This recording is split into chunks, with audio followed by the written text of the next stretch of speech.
Good afternoon, good morning, and good evening. Mixed it up the order that time because it's the last monthly final of the year. Ark, of course. If you don't know what your calendar's looking like, it's October. It means it is our final stop on our world tour of esports, and we're going to jump right into the schedule by, of course, kicking things off with APAC, which involves PSG, KIWAMI, and Jupiter for this month. Yeah, super excited to see how KIWAMI bring things to the table, as obviously we know PSG and Jupiter have been by far one of the most consistent teams in this entire competition. Absolutely, and then we're going to have the China finals, of course, from the previous month. We're going to be showing those off in between the two groups, and we're going to kick over the things in Europe. But here's the leaderboard for APAC, and if you've noticed, Ark, Jupiter and PSG have locked up those spots. They will be going to the World Championship, so no shocks there. Yeah, no shocks, but still a lot of prize money at stake today, and all still to play for in that respect. And then here's all the qualified teams that made it so far. If you notice, we've got 2 question marks left on the board, which means we've got 2 more teams to qualify. 1 from Europe and 1 in North America and LATAM North. So they will round out the 8 teams going to the World Championships at the end of the year. Absolutely, one of those question marks today is going to turn into a team badge, and I cannot wait to see what team that is going to be in the European region. Here is the lineup first and foremost for PSG versus KIWAMI, and I'm really keen to see, as Colette is actually a playable brawler today, whether any of these 2 teams do decide to play her, maybe.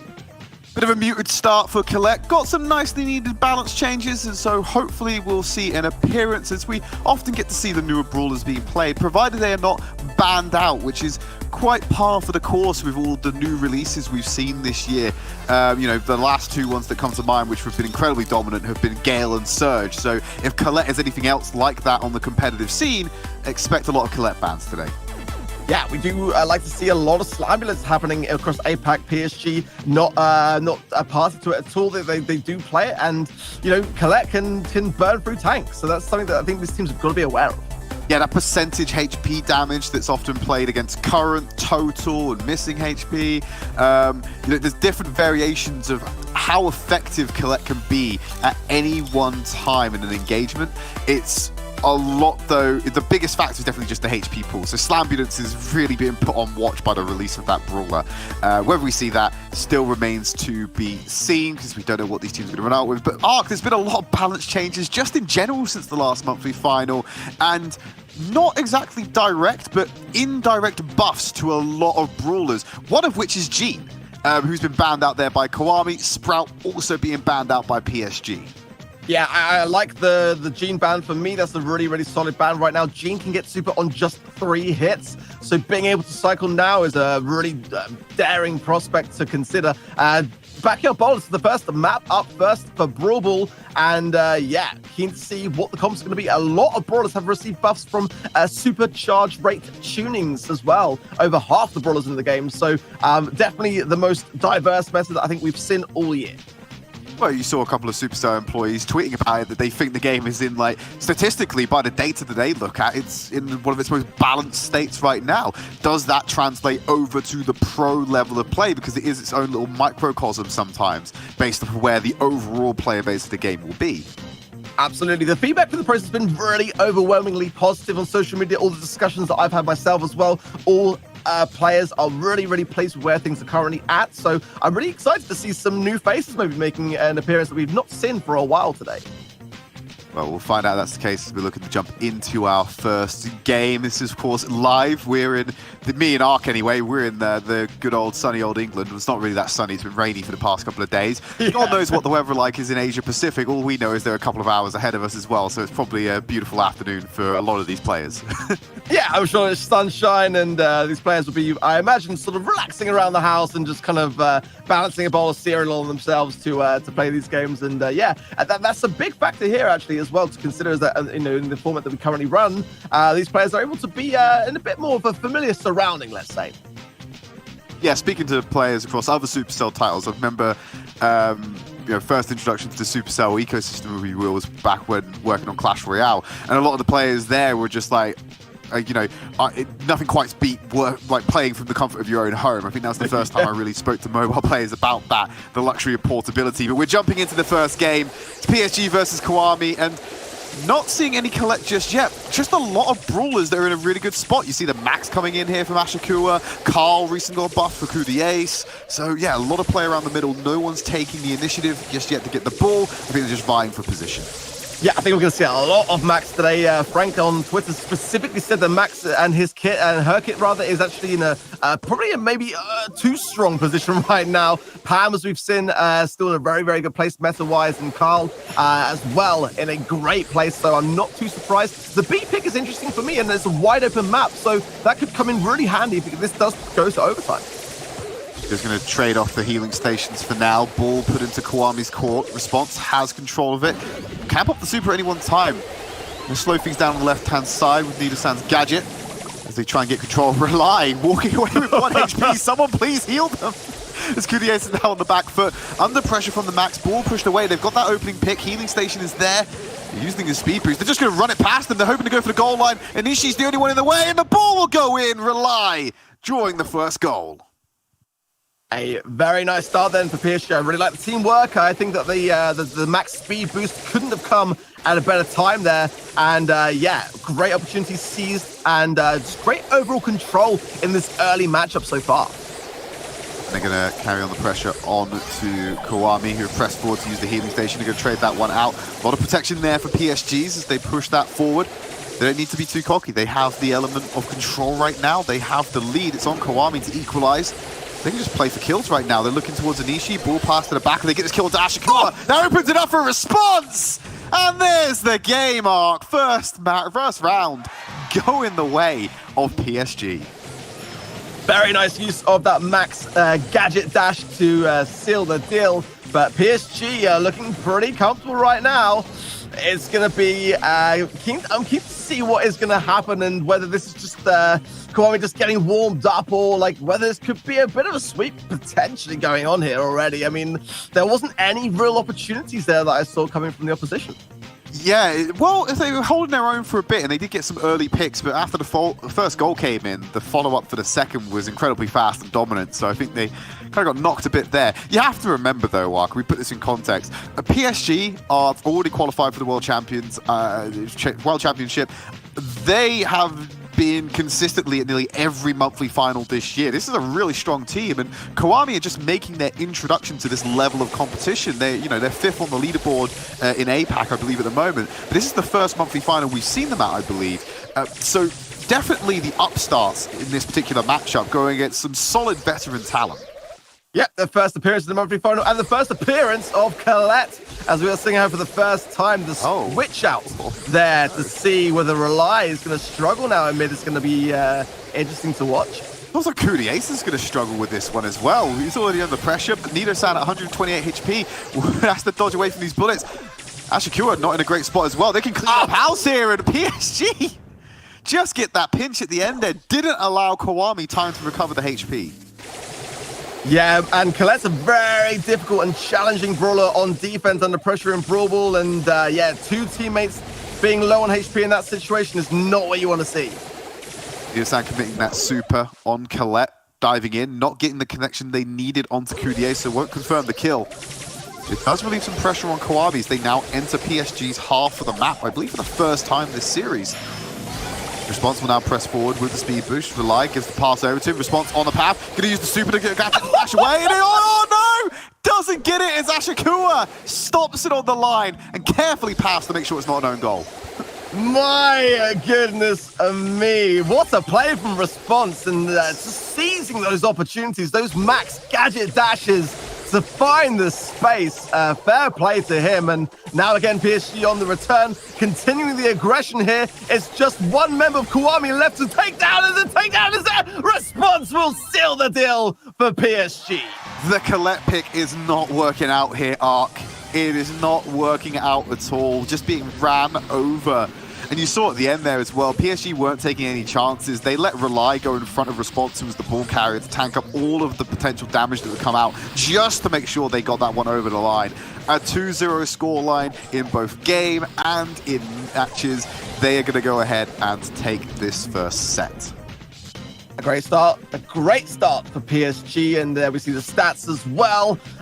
Definitely ahead in almost all avenues except actually damage dealt. So Colette might have been getting a little bit more value than it seemed, but I do think it's fair to say though that Colette is a bit of a risky choice. As such a new brawler into the game, it's definitely going to be one that if teams do choose to pick, they're going to have to have prepared that pick in advance, I feel. Yeah, I don't think Colette, from what I've just gathered there, I don't think Colette necessarily is the strongest pick to take on Brawl Ball. I just think that maybe you're just going to get run over a lot. Not really what you want to see on that one. Going over to our second map type, heading over to a bounty map. Now, maybe the Colette can play a little bit safer at the range and chunk away these high HP targets a little bit more than just being ran over by a ball. Might find more value, but I wouldn't bank on it necessarily. I think we should go back to something a little bit more stable as we jump into game number 1. You can see the bow, we've got Tara, and didn't catch what response is on, but that seems pretty par for the course. Oh, Nani's here as well. Oh, on both sides actually as well. Yeah, so I guess we've seen this strat quite a few times, but for me, the best teams are those that can shut down that super totem early on. That totem that the nannies will be sitting within the radius of, will be earning their super and allowing them just to sit back and let Peep do all that hard work for them. Well, they're just going to trade. Oh, nice teleport there upon response to avoid the damage coming in for the Peep, but still... Wait, the Peep actually rotated all the way back around to catch him. I thought the Peep was going to go for the super totem. Well, it's not a bad strat. I mean, there it goes down just as we speak, and a miss suck there from Kuta Ace, and forced back on the retreat 2-1, but the suck and return from KIWAMI on Rely goes down, giving even more stars in favor. Actually, return as quick as I'm speaking from Kuta Ace to draw out the stars. Yeah, got them with that last, well, probably max range tarot card at the end there to get that trade. 4 stars apiece. Rely did tank the last Peep that came out of Nido-san, meaning the super totem would stay up a little bit longer. Have a rough idea of where everyone's at. Peep response to try and find something here. Peep's being traded. Nice catch there by Anishi. Still, they're putting their bodies on the line to protect the super totem. But response is not the target that should be body blocking. That Peep deals too much damage for a Nani to be taking.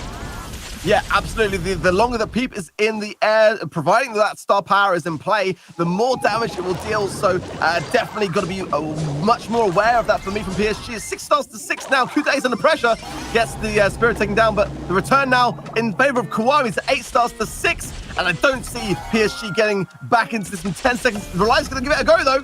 Go for Nido-san, who's locked in place. If Rely can just fire it, nice TP there. Kuta Ace gets the sun. Needs to get the damage on Nido-san. Equalizes, but no, a trade back. As Nido-san finds Kuta Ace, making sure KIWAMI have the lead. They will take the first game in this set.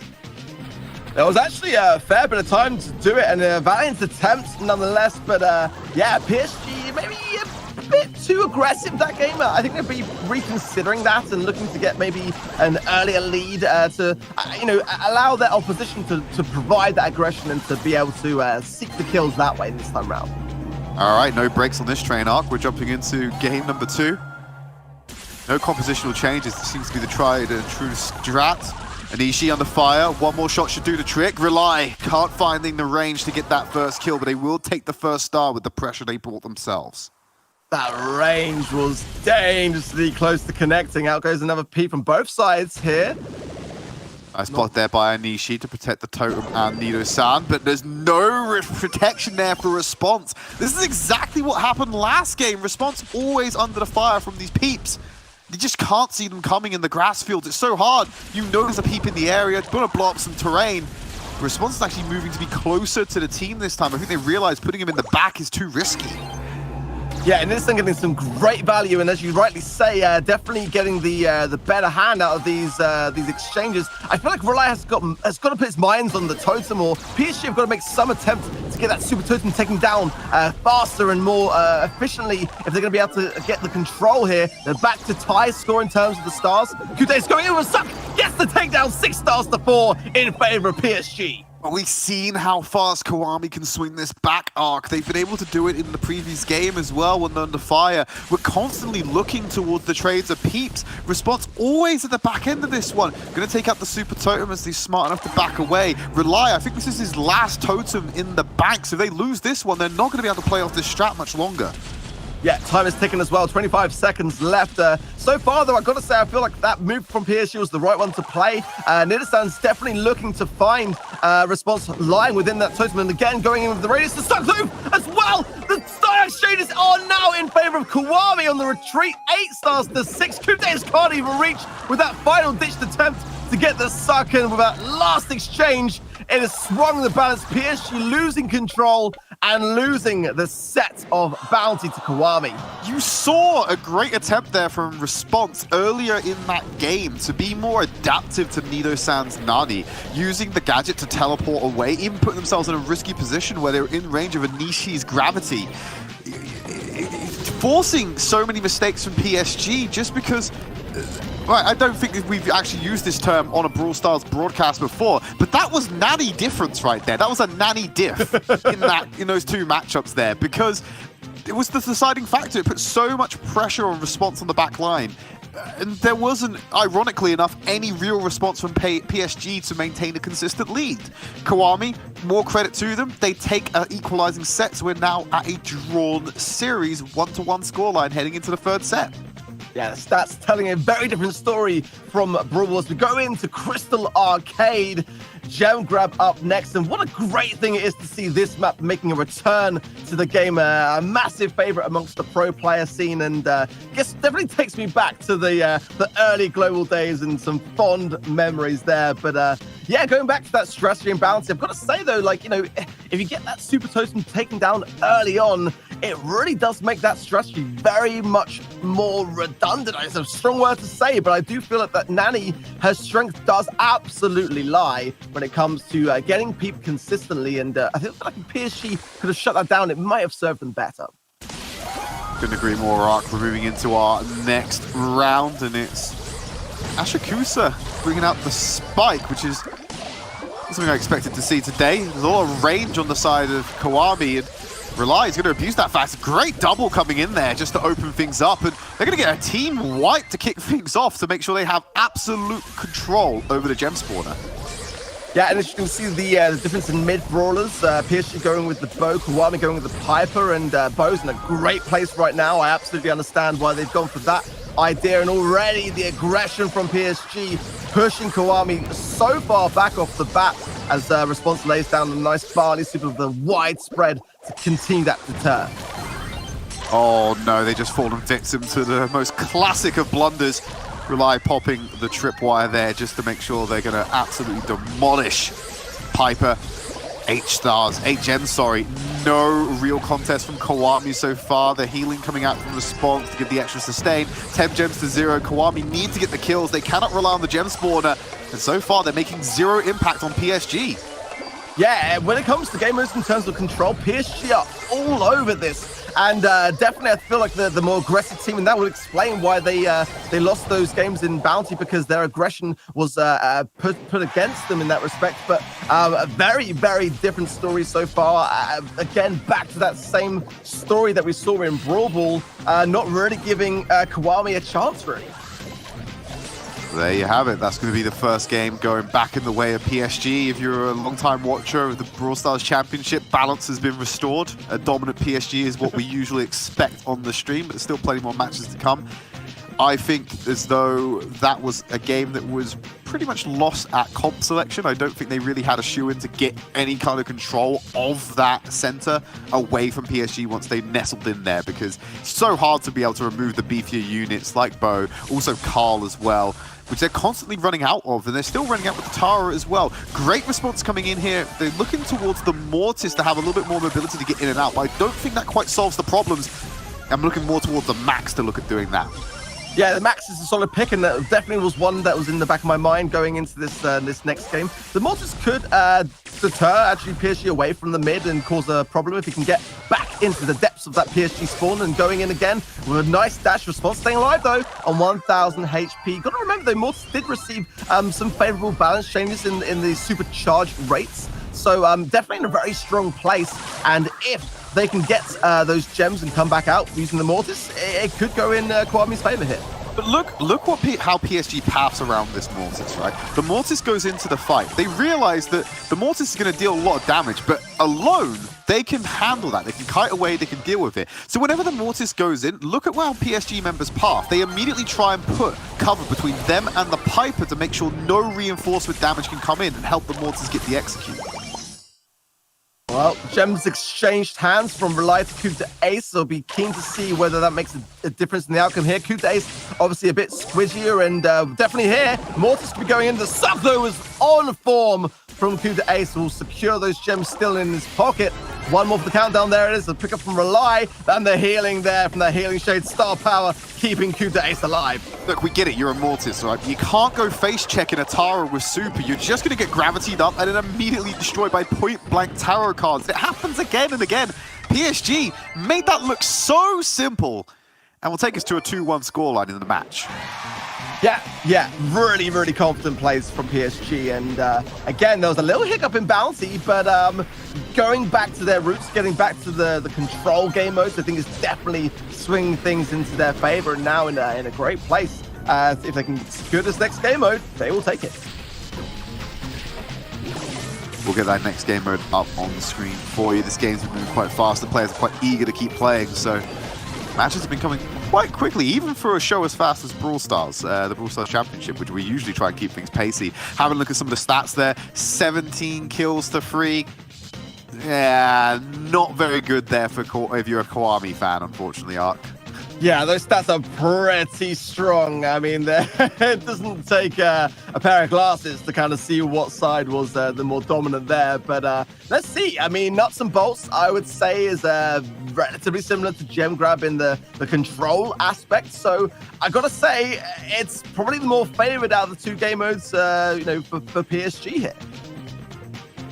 And a favored PSG game mode is definitely going to help them win the series because they're at series point arc. So one more set is all they need to walk away with the first W and carry on as par for the course and get closer and closer to earning more money, because that's really all that's on the line in APAC right now is the money. Those slots have been locked up by PSG and Jupiter. They're just playing for some cash money Skrilla. You know how it is. Absolutely, and look at this already. PSG asserting control, Rely of an early gadget pop of that healing tonic to continue to keep his teammates alive and holding position. And the first push is going to come from PSG with a level 3 siege bot.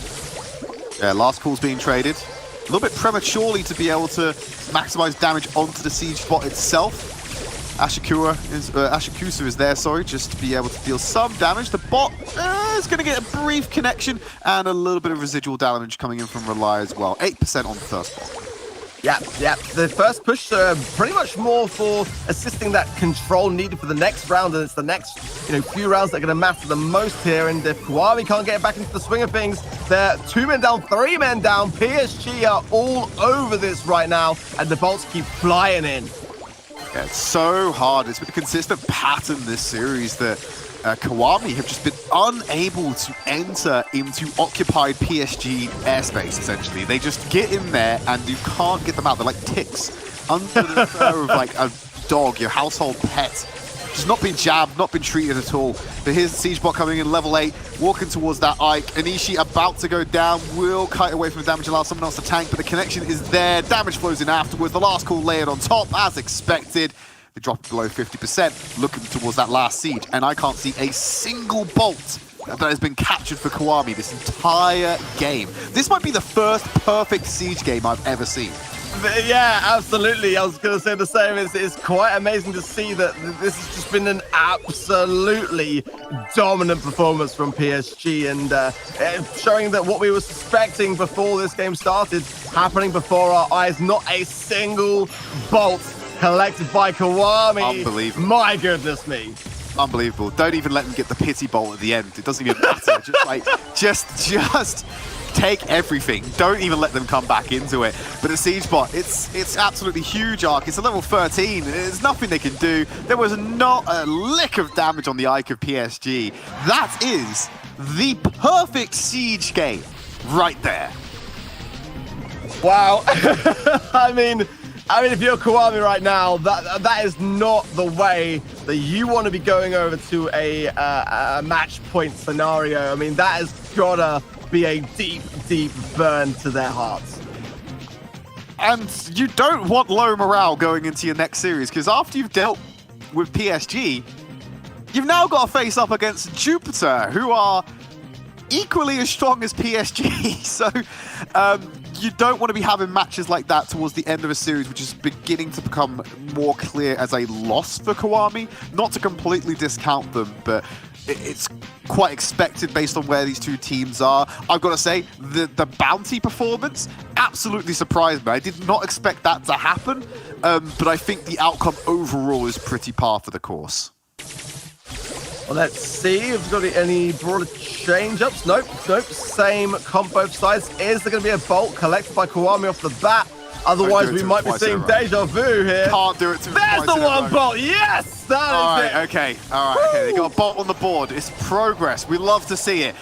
Meanwhile, on the left-hand side, Ashakusa actually winning out that trade, but level 2 Siege bot going to be in the favor of PSG, and territorial control is in favor of KIWAMI, so they should be able to deal with this bot a lot better than what they did on the last attempt. Going in then, pretty good defense so far. Just from response, didn't quite connect. This will be a solid defense, but this is the question, and the thing that worries me the most is that we've yet to see KIWAMI come out of these scenarios under pressure, being locked down in these spawns. Response gonna pop that super as well, and with the pinch from Kuta Ace, gonna take down both teammates there, and now we're gonna see again, I feel, a pretty meaty push going into this second siege push. Rely is like that bully who puts his, like, he's 6 foot, you're 5'11". He's putting his a massive wingspan of arms on your forehead and holding your arm's length while you're sitting there. There's nothing that Nino-san has really done to Rely to force him away. And now the level 9 siege bot is coming in. 1 minute remaining. 0 damage on both of the Ikes, but there's a bit of connection there on the left-hand side as the Ike will come in and find that last call layered on top. Looking good for PSG. This is still a lead that can be overcome, though. KIWAMI moving into the last siege. Couple of bolts. They can return and still win this game and keep their series alive. 100% they can do that, but I mean, that's just that one. I'm looking at that top right for that one symbol there is not changing in any way, and what a disappointing end to Siege, to this first match. Surely for KIWAMI, it looks like it's going to be just the one bolt collected. The pity bolt. The pity bolt thrown in there for KIWAMI. They've been able to get one. But PSG, this is just their victory lap at this point. The game's already over, 33% remaining. No chance of a comeback for KIWAMI. A dominant performance as expected by one of the two already qualified teams from this region. PSG dominate Siege and take the series. Not giving KIWAMI a chance in any way. A little glimmer in Bounty, but PSG definitely bringing the swings, taking off the gloves, throwing out the punches, and for me, very keen to see now that game between PSG and Jupiter, as that rivalry's going back and forth for such a long time now. KIWAMI under pressure to be able to come back with a decent sort of cash this month. I will say though, that bounty wasn't planned to go like that. PSG weren't doing KIWAMI a favor. They did just get styled on consistently with the Nani difference there. So maybe if you're looking at KIWAMI, keep an eye on the Nani. Dan, what are your thoughts, man? Well, there you have it. I have to agree with you, Tridd. This was somewhat expected just because of how used to we are of seeing some of these teams versus some of the others. But still, KIWAMI has another chance to show themselves later on. But for now, our MVP of this match is going to be Response. We saw a lot of great things from PSG. As always, we always see great things from PSG, but Response in particular really impressed me. Looking way back at the first game of Brawl Ball, Response was just always in the right positions to score those goals as Max, zipping around the map as Max does. Response was a huge factor in that first victory, tearing through Colette in the last eliminations of that game. Moving on, in Gem Grab, we saw Response playing as Barley and then in Carl, just dominating the center of the map in both of these instances. And then later in Siege, back to Max, running around the map, collecting every single bolt and not letting KIWAMI touch anything. Response was a big part of PSG's win, so huge congratulations to Response and PSG. Let's take a look at the bracket for this group and see how things are shaping up. PSG sitting on top with KIWAMI sitting on the bottom, but now it's time for Jupiter to enter the fray and see what they can do to shake things up. Will they give KIWAMI a chance for redemption, or are they going to push KIWAMI further into the dirt? We're going to find out. Punkatsu, Hageyo, Milkrayo, and Tensai up against Ashikusa and the other members of KIWAMI. Apologies, I'll go through those in just a moment. Nido-san, Enchi, and Fashion Men. There you go. But first, let's go through Jupiter. Tensai's favorite brawler used to be B, but it's recently changed to Max. We've seen that from a lot of players, actually. He likes Max more because of how important movement in the game is and how good Max is at moving around quickly. The whole of Jupiter agree that their best game type is Gem Grab. They are very good at playing keep away, it would seem. Well, let's see if they can do as well as PSG did at that up against KIWAMI. Now, KIWAMI are the new kids on the block. We haven't seen them competing in any monthly finals so far. This is their first appearance on the grand stage, and they weren't quite able to pull it off against PSG, but we have a second chance. KIWAMI could still do really well this monthly finals. We are going to be finding out in just a few moments. Match number 2 is ready. Take it away, casters. Thanks very much, Falcone. We had an awesome match 1. KIWAMI taking a hit, though. The upstart team finding a difficult run against the reigning champs of the region, Ark. Yeah, difficult matchup. And, banned straight in, though. Jupiter banning Poco. KIWAMI banning Gino. I think the Gene ban is still wise. Poco could be another one to watch this month, it seems. Yeah, shutting out 2 support brawlers that get a lot of utility in these maps. Instead, we're going to be going old-fashioned style, bashing and smashing straight to the save. We're going to be starting off with Heist, and the map is Kaboom Canyon. I gotta say, I have a lot of fond memories on this map, and great to see it coming back into the game. I'm really keen to see how this one plays out competitive, because it's been a while already. Sure has. There's some sneaky bushes in the center and covering both of those safes, so keep an eye out for brawlers hiding around in them and then ambushing at the least expected moment. Gonna get a little bit of chip damage here on the right side from Ashikusa, who's taking a stab over at Hagego. Can't quite take him down, and he'll be forced back to retreat. No safe damage on either side so far, but KIWAMI have the advantage holding on to the midfield. Interesting to see Penny being used as much as we've seen straight off the bat, and I think that's going to be quite a big deterrent for Pam's healing station. Those cannibals will lock on from that turret onto the healing station, so definitely a good deterrent there. And it's going to be the damage going down from KIWAMI early on, and Jupiter building back foot in the opening seconds. The turrets from the turrets. She might be called Penny, but she is getting some silver dollar value in my book, pounding away at the Jupiter side of the field, and it seems like they're having a lot of trouble cracking back into the midfield. Long-range attackers from KIWAMI surrounding this bottom side. A siege if I've ever seen one, and it is working so well, hammering away at that safe with unrelenting force. My goodness me, is this the same team that we just saw in Siege? KIWAMI going in with the damage, and it continues to keep ticking down. My goodness me, Jupiter are in trouble, Woody. And they don't stop firing, and they don't stop firing. One little hit could finish this off. 7% hit points left on Jupiter's safe, and the last shot coming in from Ashikusa right now. The charge in and dash will do it. KIWAMI get the first win. Wow, I mean, that is, going back, this is normally the theme that we run with in the monthly finals. Anything that I say, pretty much just consider that the opposite is likely to happen. I was saying in the fourth set that, it was going to be maybe the game mode that would favor PSG, and it seems that Heist actually would have absolutely favored KIWAMI in the previous matchup. My goodness me, what a difference that team showed this time around. Oh yeah, they get knocked down, but they get right back up again. KIWAMI are in it for that prize money, trying to rack up as much as they possibly can.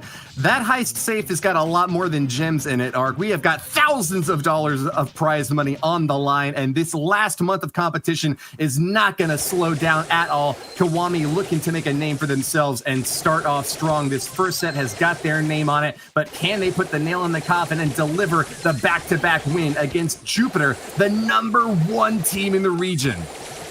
Honestly, if KIWAMI can keep up this, then this will be a huge outcome. And Jupiter getting some damage this time round. Gotta be said, Hagega just getting those continuation shots there. And now with the penny turret down, and this is the one we saw previously. If KIWAMI lose the control, then things might play out differently here. Global leaderboard champions Jupiter making a stab back into the center, regaining their orbit as they fire away and take down Anishi, trying to deny the setup, but the turret's already there, attacking the enemy safe, and with a little bit of chip damage from Ashikusa, distracting and harassing over there on the left corner. Punkatsu's having trouble getting back into play. You might have thought that they would have swapped up their brawlers and gone for a counter pick here against KIWAMI, but it's working once again for our upstart attackers on top. Got a lot closer now, but that turret goes down again, and every time that penny turret goes down, it's going to provide a lot of value. And this time Jupiter getting the lockdown on KIWAMI, and again those shots, the longer KIWAMI spend pushing back here, the more shots are going to continue raining down on that safe damage, and the timer is ticking. 1 minute remaining. KIWAMI have got to make a push back quickly. Yeah, Jupiter have started to make the comeback happen. They're finally back into the mid now and charging away at that enemy safe. It seems like they've really hit their stride, and practice is making perfect for them. They actually told us in the pre-match that they practice 6 to 8 hours a day on average, whereas KIWAMI only practice 2 to 3 hours. That time spent in matches can really make the difference when it comes down to such crucial matches like these. Only 21% left on the heist topside safe for KIWAMI. And you've got to ask yourselves, with such little time left, is there any time now for KIWAMI to come back? 4%, that damage is going to continue ticking with that fire damage. 1% now. Jupiter can turn this around with Hagega going in with the dash. He gets the final percentage, and Jupiter then on the return, not taking this one, lying down. Smashing success. Penny, Max, and Pam, the indomitable ladies setup on both sides of the arena. Seems like these teams were toe-to-toe for the first minute or so, but KIWAMI really fell apart toward the mid-game, couldn't hold on to control of the mid like they did in game number 1, and all of a sudden, we have got a tied-up set. Tied-up set, absolutely girl power all the way. You love to see it. And it's going to continue with that. No brawler changes for this decider, for this set. So the early damage, though, and the control may be coming from KIWAMI. Especially if Nidasan can win this 1v1. I think he might go down, though. Let's see, damage going in on the Jupiter safe, 12%, but now the return from Jupiter raining down as well. Could be a bit of a base race on this one, Woody. Oh, this is a really frustrating spot for Hagega, trying to defend against Ashikusa, but unable to get around the bend. That big box providing cover and even more chip damage for the attacking Max. Defense is not a game you want to play in Heist, and take a look at these two safes now. Even though Jupiter have pulled ahead, they couldn't establish themselves as strong in the middle as they had hoped to. Nido-san doing his best to tear down that turret, but Milcreo just keeps on setting them right back up. Yeah, I've got to say, I kind of feel like KIWAMI missing a trick. Had they been running Mama's Squeeze instead of Mama's Hug as a star power, that could have been providing damage onto the penny turret and maybe helping with the takedown, because that is where KIWAMI is struggling for me right now. They are absolutely struggling. Once that penny turret is locked down, the continuation damage just continues, and it's only a matter of time before that safe goes down. It is all about that midfield control, and especially in a map like this where you've got to keep your turrets high and proud. And Nishi dropping that big hit over on the left side, but Punkatsu, as Pam walked straight up to it and blasted it away with a scrap. That is going to be the end of KIWAMI in set number 1. The comeback reverse sweep for Jupiter picking it up. Wow, it started to turn things around. Maybe Jupiter a bit cold to the start of this game, but nonetheless, they come out on top, and that's what matters most when we look at the sets. And yeah, I mean, KIWAMI had is that the glimmer of hope that we saw in the previous matchup in Bounty? I mean, this could be downhill if KIWAMI don't sort of pick themselves up from this and bring back some fight. That's the thing about a gas giant like Jupiter. It takes some time to heat up Ark, as we saw there, turning it around in both game number 2 and 3. Damage dealt stacked up above KIWAMI, as well as kills and ultimately damage on safe. Even taking that game 1 into account, Jupiter coming in over the top, but we are not going to put the brakes at all. We're going to set number 2. It's Junk Park. Park coming in thick and fast. And whilst we've been live, guys, a huge announcement on the Brawl Esports Twitter. There is a new YouTube channel dedicated to Brawl Esports. If you haven't yet gone to Twitter, go there right now. Subscribe. I am number 30 to subscribe. It's a nice rounded number. I'm really pleased about that one. Oh, you're going to have to tweet at the screenshot of that number 30 sub. Very proud of you for that one. Absolutely, you know it. You absolutely know. I can't deal with odd numbers. It just triggers me too much. Hey, I'm sorry, but you've got an odd number of letters in your name, Ark. Don't start, Woody. Don't start. So do I. Going in then, it was not a good storytelling in the last matchup in Siege for KIWAMI. Can they beat their record of the one bolt, that pity bolt, as Tridd called it out? No, Jupiter dashing away with it. What do you think, Woody? There's one. Oh, they haven't done it yet, but they're still all alive. No kills yet for either team, and a chance here for Inishi. Charges in, but the surge kill comes instead from Milcreo. Jupiter are going to tie up that bolt score, though. No big bot for either side just yet. Another resurgence now for Jupiter as they make their way back to mid, grabbing another kill and starting to put some big pressure over on the KIWAMI side of things. Inishi dashing in with that gadget, but unable to keep the firepower up. He's forced back to retreat. Really bad news if Surge gets killed because he loses that little upgrade, and every time that happens, it's going to be back to the drawing board. That kill from Nido-san, exactly what KIWAMI was looking for here, but they need to get several more bolts to catch up. Yeah, but they're banking nicely, actually. Got to be said, 7 now apiece, and better control. It's a much better display here from KIWAMI so far. Nido-san is on fire. Multiple kills back-to-back and painting Milcreo into an awful corner right there. Jupiter's Milcreo goes down, and with that, KIWAMI have claimed the second siege bot after missing the first one. This is going to be a big punishment for Jupiter. Yeah, let's see what damage KIWAMI can make. They're going to have to get some for sure. The bot's going down thick and fast. They've got to hold this control, and that's what we've seen where if KIWAMI don't establish that and maintain that, they tend to suffer here. So they've got to delay this onslaught, this push from Jupiter, because the bolts are definitely in Jupiter's favor. Down goes the Gay God. That can make a big difference here. Thick and fast. It's only fans like us that get to appreciate such high quality content, loving to watch these bolts stack up again and again. KIWAMI have done it, holding on to mid, but can they keep pace? Jupiter haven't gotten any bolts yet. I think, Ashikusa goes down, but he did just enough to deny Jupiter the last siege, and that's a big pickup for KIWAMI. 3 bolts dropped. I don't think I've said for a long time there, but it was enough to delay it. And now Jupiter trying to get some shreds of damage. Down quickly goes down again. The push from Milcreo and a few body shots is not going to be enough. KIWAMI are victorious in what a turnaround compared to the last matchup of Siege. My goodness me. Ringing success. Nido-san, the undisputed MVP of that last match in my book. Great hits from Surge, of course, but the field control that Nido-san had as Barley was so helpful. Dodging shots, getting the 2-on-1 distraction there in the mid-game, then firing away with huge supers that denied access to enemy brawlers. The bolts stacking up in KIWAMI's favor game number 1, but that's the same thing we saw in the first set. And you remember what happened there. Jupiter got the reverse sweep. Will they be able to do the same here and now?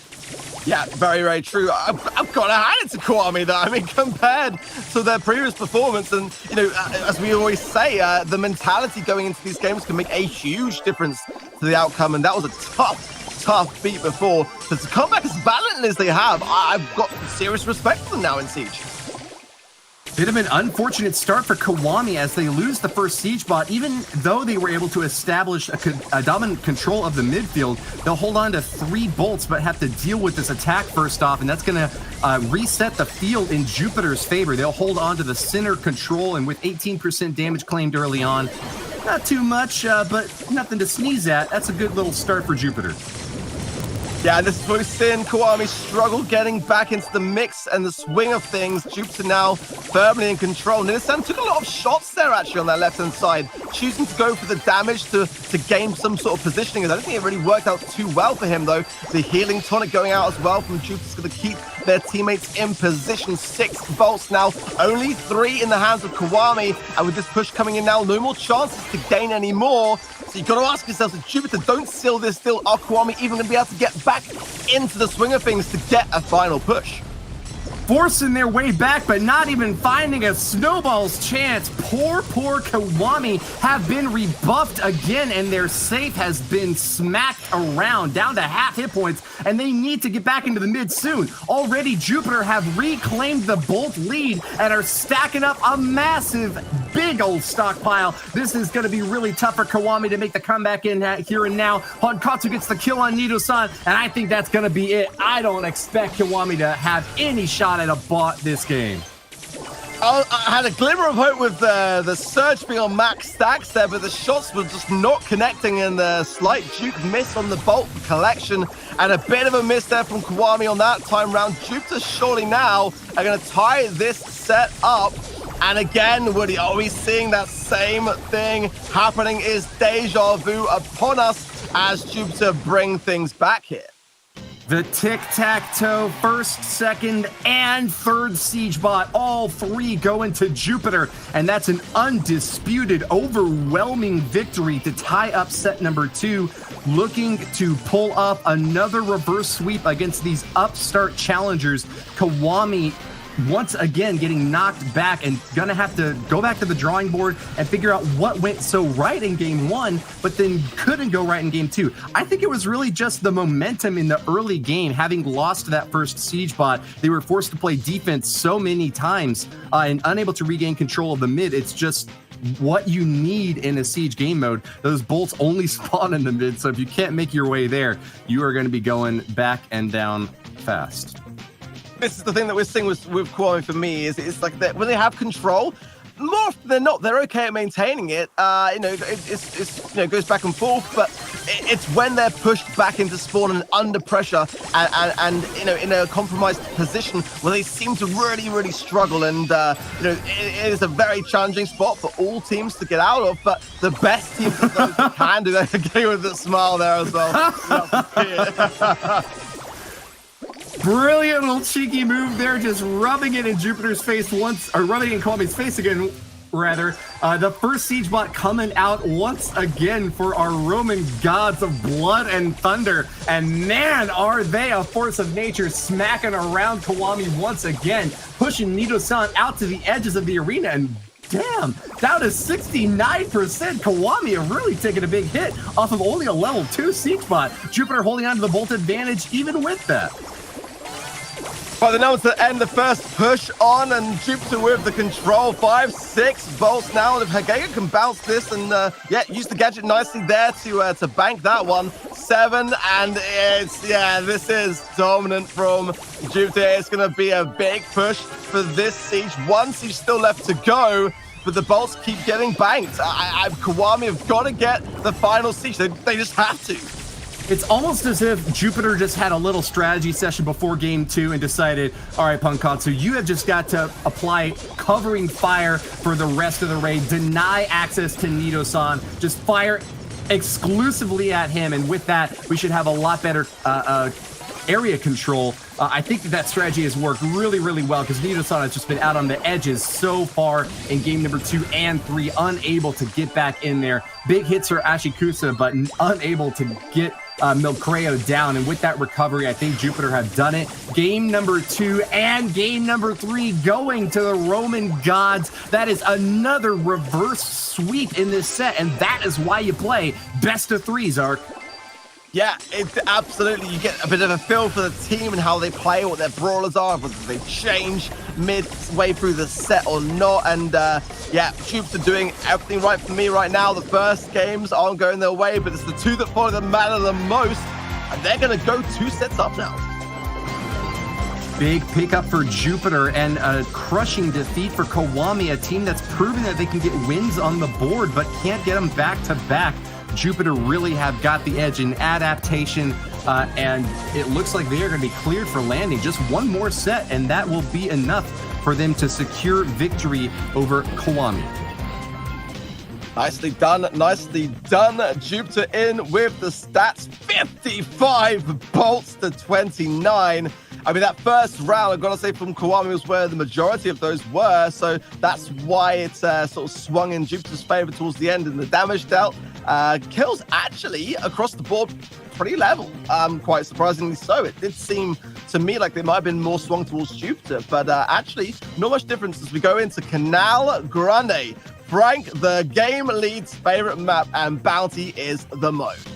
Yeah, shout out to Frank. Good one. Got me down, right? Bounty worked really well for KIWAMI in the previous match, though. The only set that they were able to pick up the win in, and if past is prelude, maybe this is time for the turnaround. They've also told us that Gem Grab is their favorite game mode, so hey, if they're able to pick up a win in Bounty back-to-back with a Gem Grab victory, they might still have a chance. Let's not count out KIWAMI just yet, but I gotta say, Jupiter are far and ahead the favorites. Yeah, and Sprout was a ban in the previous rounds, but now it's Poco and Gene, right? So Sprout here is a viable pick and one that may have been directed specifically towards them. And, you know, Sprout can make a big, big difference on Canal Grande for sure. It's going to open up a lot of brawlers to the mix. I think we're definitely going to see Bo. Tripwire is just such a dominant gadget to have in your disposal. But yeah, I'm keen to see what other brawlers are mixed and matched amongst them. All right, well, let's get a chance to see now. Remember that first star spawning in the middle does give a little bit of an edge to whichever team grabs it, but it's all about those kills and Bounty. Racking up the most stars by the end requires a lot of damage stacked onto opponents right when your team needs it the most. A kill early on for Punkatsu, taking down Ashikusa in the Brock v. Brock. Yeah, not a Sprout or or a Bow to be seen. Interesting. Okay, I can dig it. Okay. Well, Katsu told us that Penny used to be his favorite brawler, but it's now Brock. So hard to hit these shots with perfect aim. You can get a ton of damage in there, though. And nice block there from Ashikusa, using that gadget to hop over the enemy super, but not going to be enough to keep KIWAMI in the game, losing another hit over on the right side. Nido-san forced to retreat. Milgreo is on a rampage over there, and Nishi not getting a whole lot of value from Mortis this time around. That close range damage, hard to find a target, and he's just having to dash away Ark. Great continuation shots from Hagega going in and continuously again. My goodness, he goes down eventually though. But yeah, the Brocks back and forth. They're dancing with their gadgets. I love to see those jukes away from a rocket rain. It's definitely a delight to see both teams on that left lane, just timing that to perfection. But for me, Hagego is the one to watch out for as he continues these shots. Down goes the Brock, 14 stars to 7 in favor of Jupiter, and KIWAMI are struggling here, Woody. It must feel really unfair for Ashikusa in the one-on-one against enemy Pankatsu, even though they've got different abilities, one using Incendiary on top for Ashikusa and Pankatsu using that rocket number 4. When you face the 2-on-1 with Hagego stacking even more damage on there, once again falling down. I think Anishi took that pick with Mortis, hoping to find a thrower on the enemy team, but even with Sprout available for action, not getting picked by Jupiter, KIWAMI just really got shellacked in that game number 1, and Jupiter are all of a sudden one game away from the match point win.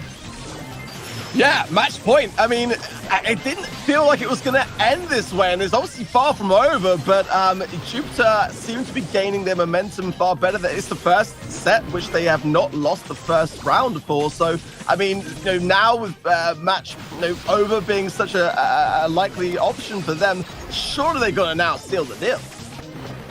Ashikusa finding a hit against Hagego there, but later on really struggling to keep pace against one of the fastest brawlers in the game. Maximum speed from Hagego, and you can see all those stars racking up in his favor. 5 at the very end, just really cementing the lead for Jupiter here and giving them that one more shot at glory. But they've got another big match coming up after this one, Jupiter versus PSG, and they really want to keep pace against their leaderboard rivals in this region.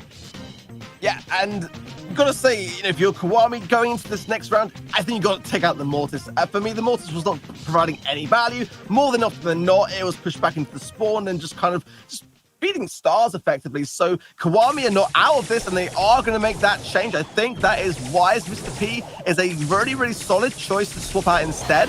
So let's see, this one might be a different story here. All right, we are off.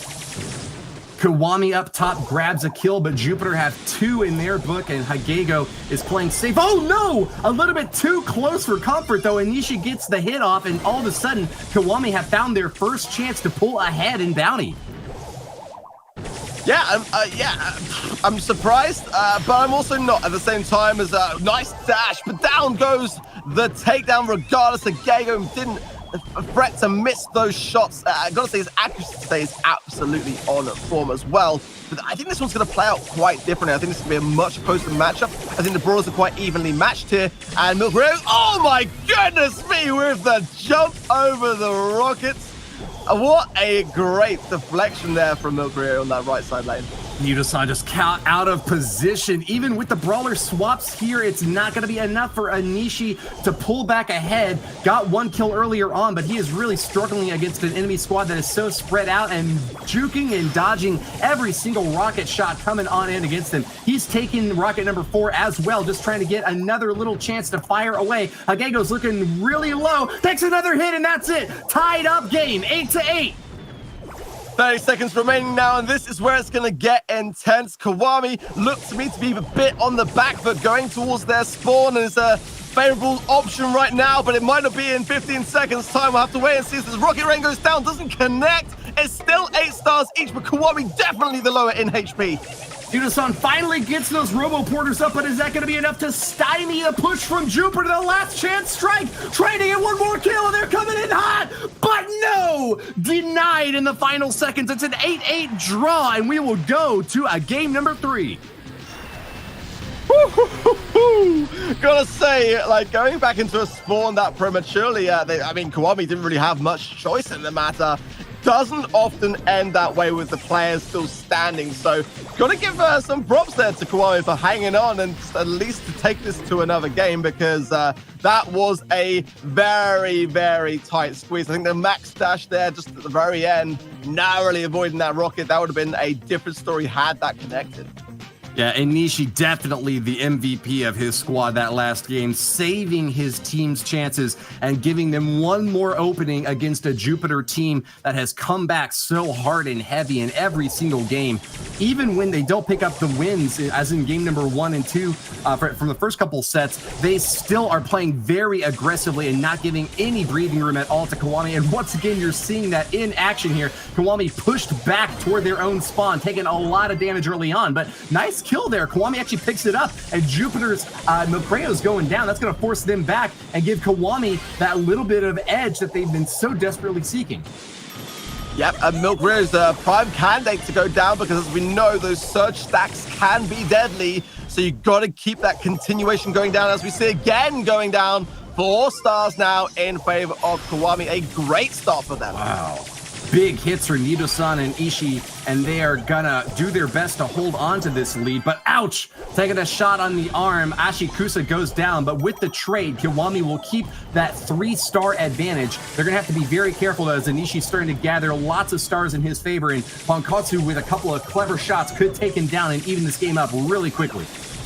I gotta say, the Mr. P Porter spawn for me getting a lot of value actually for KIWAMI, and continuing their where they lack the most, which is control, and regaining control, definitely helping on that side of things. Big Rail again in a bit of a compromised position, forced back here, but KIWAMI dangerously close to getting pushed back into the spawn. They've got to hold firm and hold their ground, or this one might change hands quickly.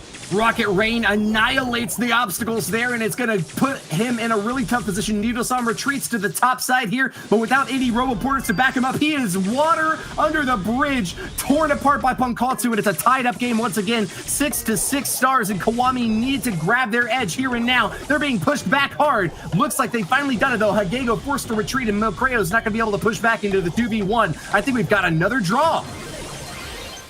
I don't want to speak too soon, because often I jinx it. It is going to remain a draw right until the timer ticks to 0. Actually, we've got to point out a play I thought was kind of smart on that right-hand side lane. The Brock was flashing super in spawn and continuing to hold it, which continued the retreat of Jupiter. Often you see a Rocket Rain be fired out quite quickly, but by holding on to it, it was able to push back the team of Jupiter to keep the clock ticking. You got to hold on to anything that you can grasp onto in those moments, and kind of a smart play. I think that might have led to the draw. All right, well, we are back at it again. Another chance to pull ahead for KIWAMI, but with game number 4, how far have we got to go before they get their shot? 2 kills early on for Jupiter, and that center star grab is going to be a decisive 4-star advantage. With midfield control, Jupiter are in a really strong spot, Ark. Yep, good job. But now that goes down the Rocket Rain. That's going to open things up nicely for those ranged brawlers for KIWAMI to get some shots off here. And if Milk really goes down again, that's going to make a big difference here. So let's see what happens here. There, we're starting to see the fight from KIWAMI, bringing back the stars, the jump away from the Rocket Rain as well to stay alive.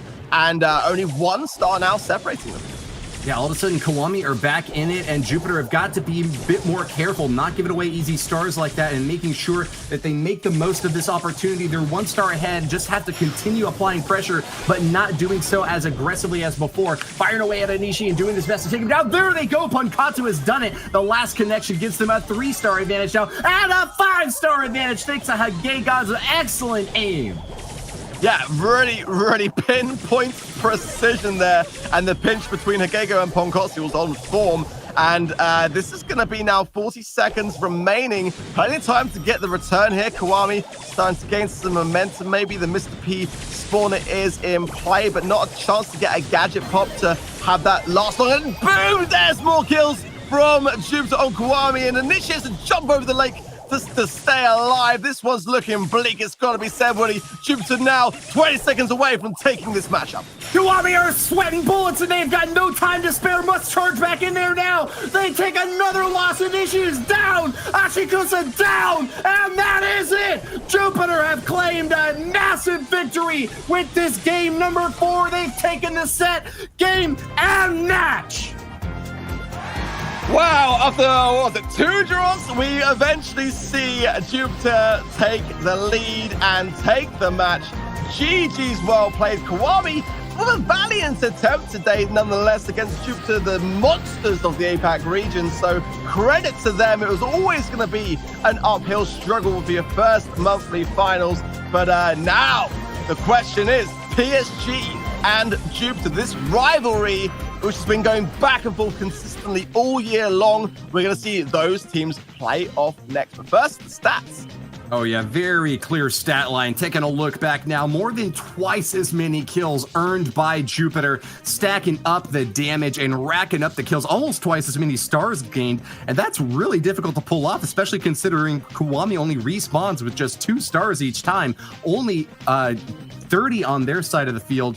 Jupiter really showing a dominant win, even in the set that KIWAMI succeeded in best during their first match. Absolutely. Well, let's head on over now to Falcone to wrap this one up.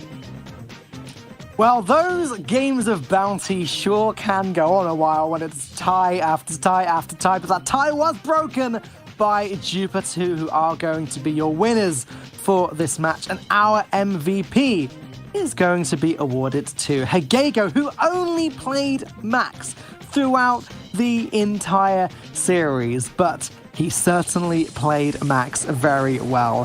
He played a very offensive and also very defensive game in the early games of Heist, given Max's very fast movement speed to go back and forth between the safes. Then in Siege, again, we saw very much the same. Max keeping very nice control of the center of the map, deleting opponents that picked up bolts, before moving on to Bounty, where still, as Max, Hagego was able to dodge those shots so easily whilst aiming with precision himself. It was a solid performance all around. Big congratulations to Hagego and to Jupiter. Let's take a look at the bracket now and see how things are shaping up in this region. Sadly, for KIWAMI's first appearance, they didn't go out with a bang so much as with a whimper, but maybe we'll be seeing them in more competition next year. But now things get serious. Obviously, there are not global finalists on the line here, as that's already been locked up for this region, but they are the Titans. Jupiter and PSG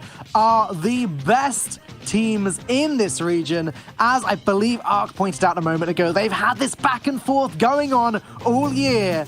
Let's see who's going to take it down this month. Firstly, take a look at Jupiter.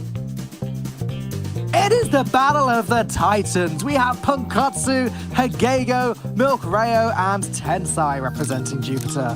Punkatsu's favorite brawler used to be Penny, but is now Brock. The reason for this is that he believes that it's harder to hit opponents with Brock's rockets and takes more time to think before shooting. As his skills as a Brawl Stars player has matured, so have his tastes in brawler, it would seem. Teamwork, friendliness, and cooperation and fortitude are the words that this team used to describe each other. But let's move on to PSG. The champions of the APAC region, Twisty Twig Cursed and Sam Bentley, back after a short couple-month hiatus. They are here to show us how much they've improved in that time. They qualified for global finals months ago, so we will be seeing them again in November. Let's hope for their sake they've been working hard on their game in their time off. We will put that to the test up against Jupiter coming up in this final match of the group. Let's see it. Thanks very much, Dan. I'm jumping in with Woody for what should be a very, very competitive match between these two teams. Obviously, PSG and Jupiter, they are two finalists from the APAC region that are going to be heading over to the World Championship, and they've been quite consistent throughout the year, Woody. Bans are already on our screen. Poco and Sprout being removed once again. Out of all of the matches that you will ever see in a Brawl Stars Championship qualifier, these two teams have got the most leaderboard points. Jupiter at 400 at the very top of the global leaderboard. PSG Esports with 340 coming in at third place and right nipping on the heels of Jupiter, seeking to re-establish themselves as the dominant force in this region. They're both going to Worlds, and this is going to be a skirmish that starts off a massive firefight. Certainly a preview of what's to come towards the end of the year with the World Championship, because they've both had a great warm-up against KIWAMI. It's now about how they show up against each other. We're into the first map already, Woody, and we're heading over to Gem Grab to kick things off. What a pleasure to be able to cast two of the best teams in the world fighting at the top of their game in such a high-stakes event. Jupiter on the bottom are going to be pushing up in this gem grab game, grabbing an early advantage from PSG, who have yet to pick up a gem. There we go, Scythe grabbing one, but taking a lot of punishment for it. Hit hard, and he's going to be having to force back to regain some health. Still looking for that healing turret to come up, though. Tensai or Scythe could really give a big shot in the arm for either team as soon as that big super gets into play. Moving round, so looking towards getting those healing stations online. Keep an eye on Kudies with the magic hand. Milkrayo exactly the same as well. Scythe being the gem carrier for PSG makes it a little bit harder, but if they pull on the healing station already, that will mean they'll have the advantage when they look to drop one of their own, but Tensai under pressure, they're going to trade off the corner. The healing station comes out the last second to save Tensai, and they will stay alive, but the gem's still in favor of PSG. Ridiculous carnage as PSG makes an extremely gutsy play, charging straight into the Jupiter line of defense, and they get rewarded for it. Not a clear advantage for either team off of that first exchange, but still, you gotta hand it to PSG. That was a really gutsy maneuver. They're able to get a nice pick down Kudies, which gives them a great catch-up potential and lead potential as well for Jupiter as they continue to bank these gems. Pull onto Hagego, takes them down though, and it swings just as fast in favor of PSG. Huge pickup for PSG, and Tensai and Milkrayo are just reeling from that loss. Even though they're at full hit points, they're not going to charge in with a 2v3. Waiting for Hagego to come back. Here's their one and only chance to get it back in there. Gets the pull on Kudies, and that'll stop the countdown. Jupiter have done it. They will equalize the gem count here, and with midfield control, they nearly will have the game in their favor. Gem difference is too small, Woody. It means that they'd have to keep control of the mid, but a great pull on the Scythe. Pulls in the penny. Great disengage by Response there, using the gadget to create some clearance to bank all those gems, but he's by himself in the corner now. It's 9-9 on gems. Scythe respawning. They're sitting on a healing station. And there's the countdown beginning, but they have to keep control of the mid because the spawner will close that gap fast. And they let control. Another pull on the Kudies. It's all over. Surely they don't come back from this, Woody. Well, they've got 10 gems, and they've got time to make the comeback happen. Response just needs to retreat and let his teammates do the heavy lifting. He's got to stay far back, but that's not where Max wants to be. Max wants to be charging straight into the action, going fast and popping off shots, but holding all the gems for his team. He's not going to be able to do that. The gem carrier for Jupiter is going to be a lot more happy. Tensai, the slow and heavy healer playing as Pam this time around, is going to keep that countdown going strong. A 13th gem for Jupiter could be enough to pick up the win, but not if PSG have got anything to say about it. Scythe grabs another one, and that's going to start the countdown over again. Asking control of the mid, they can't just give up a gem for free here, but they're being forced away by the pressure coming in from PSG. Oh, that pull! Just one, but they get that pull, Woody. 11 gems on the response. Last my there God! you go. Jupiter seal the deal, taking our first game. The team wipe and swipe him down. Jupiter with an incredible 3-0 pickup. Full hit points on that entire squad line. And PSG have got to be hanging their heads heavy after such a big and embarrassing loss in game number 1. Still plenty more to go. That was just game 1, Woody. There's potential of 15 minimum. It goes the distance, right? Because best of 3s, best of 5s. You always get that on the screens. But then again, there's that team wipe right at the end there, just overlaying the damage and making sure they took out the max. Like you said, wanted to be up in the faces of Jupiter, but couldn't do so because of their responsibility as a gem carrier out of necessity. And hopefully they'll be able to have a little bit more control over where those gems are lying as we move into our next game. Yeah, tit for tat in the first couple of minutes, but they really unleashed fury into the middle of that battlefield as soon as the countdown started playing off. They were not playing around, Tridd. Let's get into game number 2 and see if Jupiter can keep the lead or if PSG is going to make their play once again, charging back in aggressive fashion and grabbing victory from the jaws of defeat. Julius has already got the magic hands on line, so has Milcreo. Pulls it from the side, they're just destroying some of the cover. Gets an early kill on the back line, but they traded in the front and given up a lot of mid-control to make that happen. My grandpa always said you want to trade pawns early on because that's what's going to give you the tactical advantage in the late game. Huge lead here now for PSG as they grab a kill and will reestablish in the mid. Tensai and Milcreo struggling to hold on. They get the pull on the healing turret, and that might be enough to equalize here. Looks like the gem count is going to be in PSG's favor, but for how long? Both of them have set their healing stations. This is a battle of attrition and fatigue. Unless the magic hand pulls in Milcreo, the disengage with the gadget wasn't enough. And man advantage goes in favor of PSG, but they've not reclaimed the gem lead. They're hoping to do that now by pushing the healing station forward. Look for the kill on the finds it on the back end. But it's going to be real hard to get these gems out. Great kill to PSG, and that is exactly what they were looking for now. They are now well established in the mid. Without a healing turret, though, how long can they stay there? Jupiter have got a lot of cover and bushes surrounding their opponents, and finally, that healing turret goes up from Scythe, just enough to get his teammates back into the action. A little bit of healing when they need it most, but that's going to be a lot of damage for Coupe Days to suffer. A big pull all across the map, and Scythe barely escapes. He's going to be holding on strong, though, with another healing turret down. He got just the backup he needed from his teammates to hold on to that gym lead. Yeah, you pulled the beefiest target though, Woody, and you were missing a player already, so you didn't have the burst damage to actually deal with Scythe. It's a wasted opportunity there, but they had to do something. 9 gems in favor of PSG. They pull the healing turret away. It's looking shaky for Jupiter, especially now because they have to go on the offensive. Here they go. Countdown is active. Jupiter doing their best to get that thing offline. Any kill will be enough. There's only 10 gems in the hands of PSG. Ripping and tearing through response, but he retreats just in the nick of time, and that'll be it. PSG have equalized, and this set number 1 is now a 1-1 draw. Ooh, coming down to the wire. Didn't expect anything different from this one, Woody. PSG and Jupiter getting into the third game. There have been no compositional changes so far. I don't think we're going to see a spanner thrown in the works. It's going to just come down to the way these two teams are playing the composition. You've got the Max, the Pam, and the Gene all working in tandem here. A lot of it's being played around the healing stations and the magic hands, and you've just got to worry about getting control of the mid and holding onto it, because I feel like the team who's holding onto mid control right now is the one that ultimately comes away with the victory.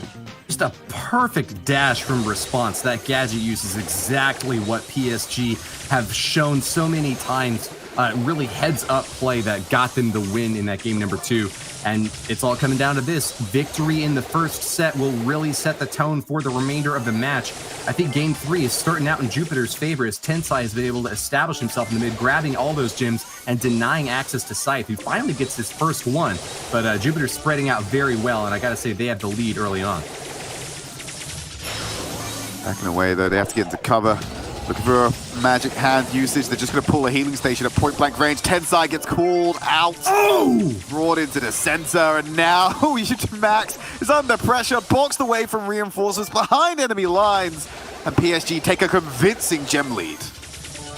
What a hit! PSG get pulls and tear down the competition. Jupiter standing tall, but they are really far behind now. Back into the mid, they are forced to push heavy into a PSG line of defense that is just not giving up. Milcreo with the gadget will push away all enemies, but it's not enough. Damage stacked in so heavily. PSG have cornered their opposition, and like a game of cat and mouse, will finally pounce. They have done it. The countdown started, and I don't see any way for Jupiter to end it. PSG have done the reverse sweep in set number 1. All they needed to do was get a kill on Kudiace, and they nearly got it as well, Woody, at the end there, until the healing turret came down. But just a lone Max is not enough, so PSG will go ahead and take the first set of this match. Huge pickup and a really big moral advantage and morale now. Advantage? a morale advantage. I mean, there we go. Yeah, they've got the moral upper hand too. You gotta figure that the victors, they're gonna be writing the history of this one when it's all said and done with. PSG Esports with just a sliver of a damage advantage and actually behind in gems grabbed overall off their loss in game number 1, but overwhelming advantage in game number 2 and a big pickup in 3 as well to take the set. Jumping into our next set quite quickly as well. We're heading over to Safe Zone, and it's a heist map type. Of course it is. And probably not going to see as much Gale as we may have done in previous months, Woody, because, well, the gadget, it got a little bit nerfed. No more Springtrap, just absolutely playing around it. Bye-bye. Bye. Not going to see that obnoxious composition of just repeatedly sending a ball to the safe because they can just essentially teleport right on top of it. So I wonder what the new strategy is going to be coming onto this one. Perhaps, I doubt it, but perhaps we see some Hyper Bear come back. Ooh, exciting. It's a lot of really fast damage stacked on, but I think Nita kind of fell out of favor in heist game modes. Really easy to counter. You just got to tear through her in the midfield, and especially with so much open area in this map, I don't expect to see Nita. Might get surprised, though. I've seen it before. Safe Zone is the map, but safety is not guaranteed here. Lots of long-range brawlers coming in. It's going to be Brock, Max, and Surge coming into action. But interestingly, PSG have picked their soccer ball favorite, Kudiace, up top for Daryl. Will be rolling in. He is kind of painted into a corner right now, not able to get any shots off. But PSG are going to pick up an early kill there, and with that, should have a shot at moving into the mid. Yeah, Milcreo doesn't have the range to be able to contest Kudiace when he does swing out from that wide angle. Just waiting for the opportunity. Going to be a teleport in from Milcreo, going very aggressive, needs to be punished, but they open it up for Kudiace to get on the safe with a gadget and burst that damage down. Thankfully, the Incendiary from Tensai is able to respond back because they've got the range and they've got the sight lines on that safe from afar. That little lake shot from Tensai just sitting right next to the water there is so super deadly. Anytime you give your opponents a little bit of breathing room in the midfield, that's going to be a massive amount of damage stacked onto the safe. And that is clearly Tensai's strat here. He is not looking for the walloping blow to finish off his opponents, but rather a war of attrition. And it is going heavy in his favor. Look at that safe already down into the 20s, and you hardly have seen any chance from Jupiter to make a big hit happen. They're just slowly ticking away, and that is the win that they were looking for in game number 1. I don't see any way for PSG to catch up. Yeah, they've lost control of this game, Woody. It's an absolute shambles right now. Tensai will finally go down. Kudiace rolls forward. There's the second upgrade coming in for Milcreo. One more, and they're going to be at max strength, and then they're going to have another problem to worry about. 11% on that safe, and PSG are struggling just to hold on for a few more seconds, but it's not going to happen. Jupiter charge in, and with all 3 brawlers stacked right next to that defense line, PSG have got no way to hold on, and Jupiter pick up game number 1, just like they did in the first set. Great start for them, and PSG, like I said, they didn't really have an entryway into that game. As soon as they had such a huge HP deficit on that safe, it's so hard to come back to it. They didn't really have a solution for Tensai, because your only real outcome if you can't control the mid is to just repeatedly tank rockets from Brock, which means you'll just lose your life. There's a no-win scenario. The only way you get back into that is removing Brock from that territory, and you need to get control of the mid, which is just not something they were able to do all game. I love those little rocket hops, though, from Tensai. I gotta say, Brock using that gadget to hop over the lake is so brilliant, especially when you're able to dodge an incoming shot on defense.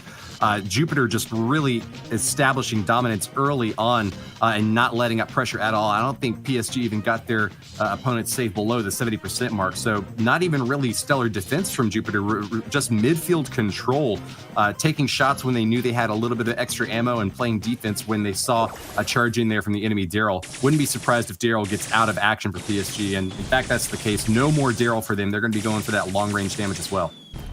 They're going to pick up the surge. The fight for mid begins. Remember how pivotal it was in the last game. One of these teams loses the pick early. That could just start a snowball effect that ends it all. Rare goes aggressive, pushing Scythe back. But he's going to lose his life, so now PSG can just respond. And look, Scythe's already setting up that angle to go and hit them with the Brock missiles from afar. Hagego keeping them under pressure with damage of their own, but now it opens it up. Milcreo tanks 1, but they still get a little bit of damage in. Very surprising aggression from Milcreo. Once you hop over that lake, you have got a bad position against both Response and Scythe firing away at you. And just as we saw before, Scythe with those long-range hits is going to be tearing into Milcreo. That big bad bot is having a lot of trouble making his way in. But meanwhile, the left side has broken through. Tensai and Hagego score some shots on the safe after taking down Response. I can't help but feel that was a bit of a mistake from Scythe to break that wall. It provides so much safety against Milcreo. It forces a gadget use to get them in line of sight and have a clear attack on you. By destroying it with your own rocket ray, you've made yourself more vulnerable. Look what Tensai's done. He's kept them both up, and how much more difficult it is for Kudiace to get onto him. He's got so much more free time to shoot at the safe. It was certainly a risky play, but it certainly also indicates that Scythe is feeling very confident in his own abilities. Opening up that line of play on the bottom side of the map means that he can just continually fire away at Milcreo, who's struggling to get up to that max charge level. He's got 1 charge in his favor right now, though, but no supers coming in from him yet, and Scythe is just continuing to pummel away. Another kill from Scythe there, possibly the best Brock in the world right now, playing fantastic defense for PSG, but just not enough to keep them above water. And that's the problem, Woody. They're able to keep Milcreo at bay, but Milcreo is not the objective. The safe is. So if you're playing around shutting down Milcreo on the right-hand side, you're getting kills. Sure, you're stopping him from hitting max rank. Are you dealing damage to the safe as much as Tensai is getting away with? Not currently. You've got 20 seconds left. You need an all-out offensive right now, otherwise you're going to lose this set.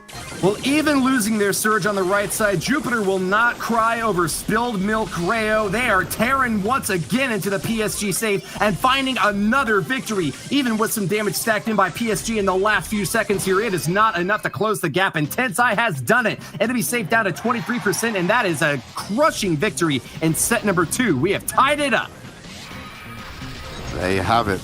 Going over to set number 3 with a tied scoreline. It's like we're starting from scratch after 2 sets, Woody. Like I said, it's, as soon as you start that snowball effect on this map, playing with the Brock, with the Incendiary, it just becomes almost insurmountable. A valiant effort, though, from PSG to try and equalize some of the percentage on that. But just look at the difference on the safe. There was nearly a 45,000 damage difference in favor of Jupiter when it came to safe damage alone. That is... no wonder they lost. They just couldn't keep up. Yeah, more than double damage dealt by Jupiter, really playing into that long-range capability that Brock brought to bear there, and with the incendiary star power as well, even stacking more damage after each shot. That was really open and shut case for Jupiter. Super Stadium is going to be the next game mode here. We're playing Brawl Ball. You'll love to see it. Haven't gotten a chance to cast a Brawl Ball match yet today, so I'm happy that we'll be hopping in here now, Tridd. Yeah, he had a free 0 series, which is not conducive to getting all the map types, but we'll hopefully have a full rotation this series. Looking at the compositions, it looks like Jupiter are keeping with Milkrayer on the Surge, but the variation comes in the side of Scythe, moving over to the Barley. Well, Sprout has been banned, one of the most popular brawlers for this map type, but not available this time around. And with Poco out of commission as well, we are not seeing quite as much of a support-heavy comp, instead just going really super, super fast. That has been the way of the play for this third match in the series, a tied-up set score, 1-1 between Jupiter and PSG. Possession for Jupiter in this Brawl Ball game, but not really a clear advantage for either team yet. Would you say that, Tridd? No, not seeing at the moment. They're vying for position. Tenside looking to change that with a good hook on the coup d'ace, but Scythe's damage on the Barley is just too oppressive. Shutting them down, looking to find it. Great magic hand. Her game catches it with 10 HP. What a valiant defense coming in. Just to keep that ball alive. 10 HP goalie from Jupiter. Just a sliver of hit points separated that last shot from being able to cross the line, and PSG really hoping that they can get the job done again, are charging in and trying to get another kill, but really clever defense from Jupiter. I think it's going to deny this time around. And wow, just right off the bat of a really clutch defense, Hagego will get the kill and a goal for Jupiter. Just sprinting past PSG there on the counter-offensive, and PSG want to keep the action going just as fast. Response locking down Hagego, ball placed into the corner. Kudiace finds that pinhole kill on the Tensai. They force Milkrayer back into the spawn room. Hagego going aggressive. From the response, they just need to get one more kill. 32 HP, past the side, he wants to walk it in. Great disengage with the gadget. As Tensai gets the hook, they're going to finish it all off, but the ball will still be in possession. And Jupiter push it into the back corner once again. Goal undefended, but no more brawlers left to take the shot. PSG coming so close once again. I gotta say, they might have even been playing better than Jupiter during this game, but just unable to put it past that goal line. They have not picked up a lead yet, and with only 15 seconds left, possession in Jupiter's hands, clenching their fist for victory. Looks like set number 3 is going their way. It's also a max level Surge on field as well. It's going to be so difficult to try and chunk through that when there's so much damage threat on the map. Jupiter, with just one goal, take the first game of this set. Slamming their heads against the wall. PSG, known for their Brawl Ball play. I mean, come on, they're named after a professional football team. You gotta expect that that was a crushing loss for them, having taken really 2 awesome shots on goal and being rebuffed both times. Jupiter just kind of finding frankly, a pretty lucky opening to be able to charge straight back and get that 1-0 win against PSG. I expect to see fireworks flying in game number 2, Tridd. Oh yeah, and Woody, I've got to say, as someone from the United Kingdom, for you to call what you would usually call soccer football is a delightful treat. I'm playing to the crowd. You know what? It's 5:27 here in America right now, and I don't know how many. I don't know how many of your fellow people are online. Don't tell them. Please don't clip that. I don't need that sort of hassle. But now Jupiter going to go back on the offensive. Scythe moving over to the Carl. Seems to be the most flexible player on PSG when it comes to the compositional changes. Jupiter happy with what they rolled out with, still keeping the Surge in place. Scythe on the back line. That potentially would have been offside, but Tensai's there to catch it. And that's offside rule is not a real thing in Brawl Ball, which I think it should be. Get on that. All right, we'll send a memo to the coders and see if they're interested in making that swap. But looks like PSG is making a big dash for the finish line. There we go, the response we were so hoping for. Response gets the first goal for PSG. Clap back straight away. PSG holding around the middle. Tensai's got a magic hand online. Someone's about to catch him. Looking for a pick. There we go, finds it. Max race on to coup d'ace. And Milkrayer's on the hunt for a response. Got himself to level 3. Scythe keeping Hagego pinched. The response has nowhere to go. He too himself got pinched as Hagego moves forward. He's going to go for it. Pass over to Milkrayer. Damage pushed in again. Great gadget used to disengage on another ball to shut that one down entirely. PSG remain in control. Defense, but at what cost? The clapping of one single hand sounds pretty scary. Coup de Ace pulling away his own goal line, though, rips apart one of the obstacles, and that's going to be an easier opportunity for Jupiter to tie things up. They just need to get one more kill with possession, but they can't get the ball past midpoint. What just happened there? Oh, well, they're going to get it past anyway, unless we'll crash. Oh, there's a catch! Oh, no! I was about to compliment Jupiter on their defensive skills because Tensai nearly allowed Scythe to just walk past them on the car, use the magic hand to disengage the ball, and then you see the rollout from Milcreo on the surge, gets the kill, but is not in the right position to catch the goal, the shot on target. And PSG will take the second game, forcing Brawl Ball down to the wire. Wow, Response has got to be the clutch player from PSG that last game, taking shots right when he saw the opening and finishing it off to tie up the set. Really incredible footwork there on both offense and defense, finding that little opening to thread the needle. Gotta hand it to him there, and we are tied up in this match overall. Set line is 1-1. Score line in this set is also 1-1. Who will pull ahead, Tridd? I have absolutely no idea. And then Milcreo answers the question, removes all doubt by getting that first kill. Pass on to Milcreo, wants to go through. Great pull onto Tensai. Oh, yes. But the pass from Milcreo just a little bit too strong for him to catch up and retain possession. But that is an easy walk straight in. Look, from the kickoff point to the goal, there are no obstacles in the way there. PSG are going to have to be very, very careful on defense. Otherwise, Jupiter could get a super and charge in there for a clean shot.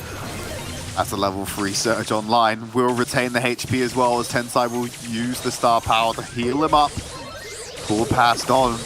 Milcreo gets that final level. It'll be really tough for PSG as they go aggressive with the speed. Tensai sitting on his magic hand for now. You don't want to be pulling Carl because he'll just super on top of you. There's that final level for Milcreo. Oh, no, no, no, no, no, PSG. Things are about to get a little bit difficult for you.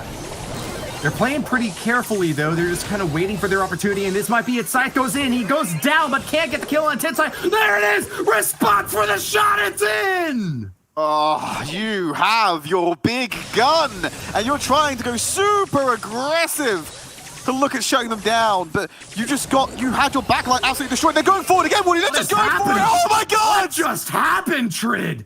Finesse! Finesse happened from PSG. Woody, you talked about how you expect a team named after one of the world's best football teams would come in here and absolutely dominate Brawl Ball, and they showed us peak performance right at the end with a beautiful set piece. Seconds after the kickoff, Response grabs the ball and charges straight through. Jupiter caught flat-footed and apparently thinking this was going to be a long game, but Paris Saint-Germain have done it. Less damage dealt and fewer kills, but it's all about playing the objective. And with 2 goals each in game 2 and 3, they have looked up Jupiter's number, read it off, and sent them packing. PSG Esports for the win. And now we are at match point for PSG. Heading over to our bounty map, it's going to be Excel, and looking very grid-like, this map. I've not seen this one be played in our map rotation before. Yeah, it looks a bit like a spreadsheet, you might say, Tridd. Ah, maybe named after some kind of software. Other options do exist. What are the open source alternatives to Excel, Tridd? Please regale. Oh, I'm not going to sit here and list brands on a broadcast, but there are lots of options for similar software. Not maybe sure there's a lot of replacement options for a Mortis, though. That's what Milcreo is going to roll out with. And a Rico on board, I'm guessing that makes sense to bounce all the blocks in the terrain. So an interesting composition from PSG. They're also bringing the tick to the party. So complete swap out here, but more familiar for Jupiter than it is for PSG. Yeah, I hope you don't get Lyme disease. That tick is really hopping around fast, firing away and pushing Tensai out of the action. Milcreo is making a really gutsy charge in there, but not going to get rewarded here. Shots from Coup d'Ace and Response enough to deny access, and PSG with a 4-1 scoreline are doing amazing so far.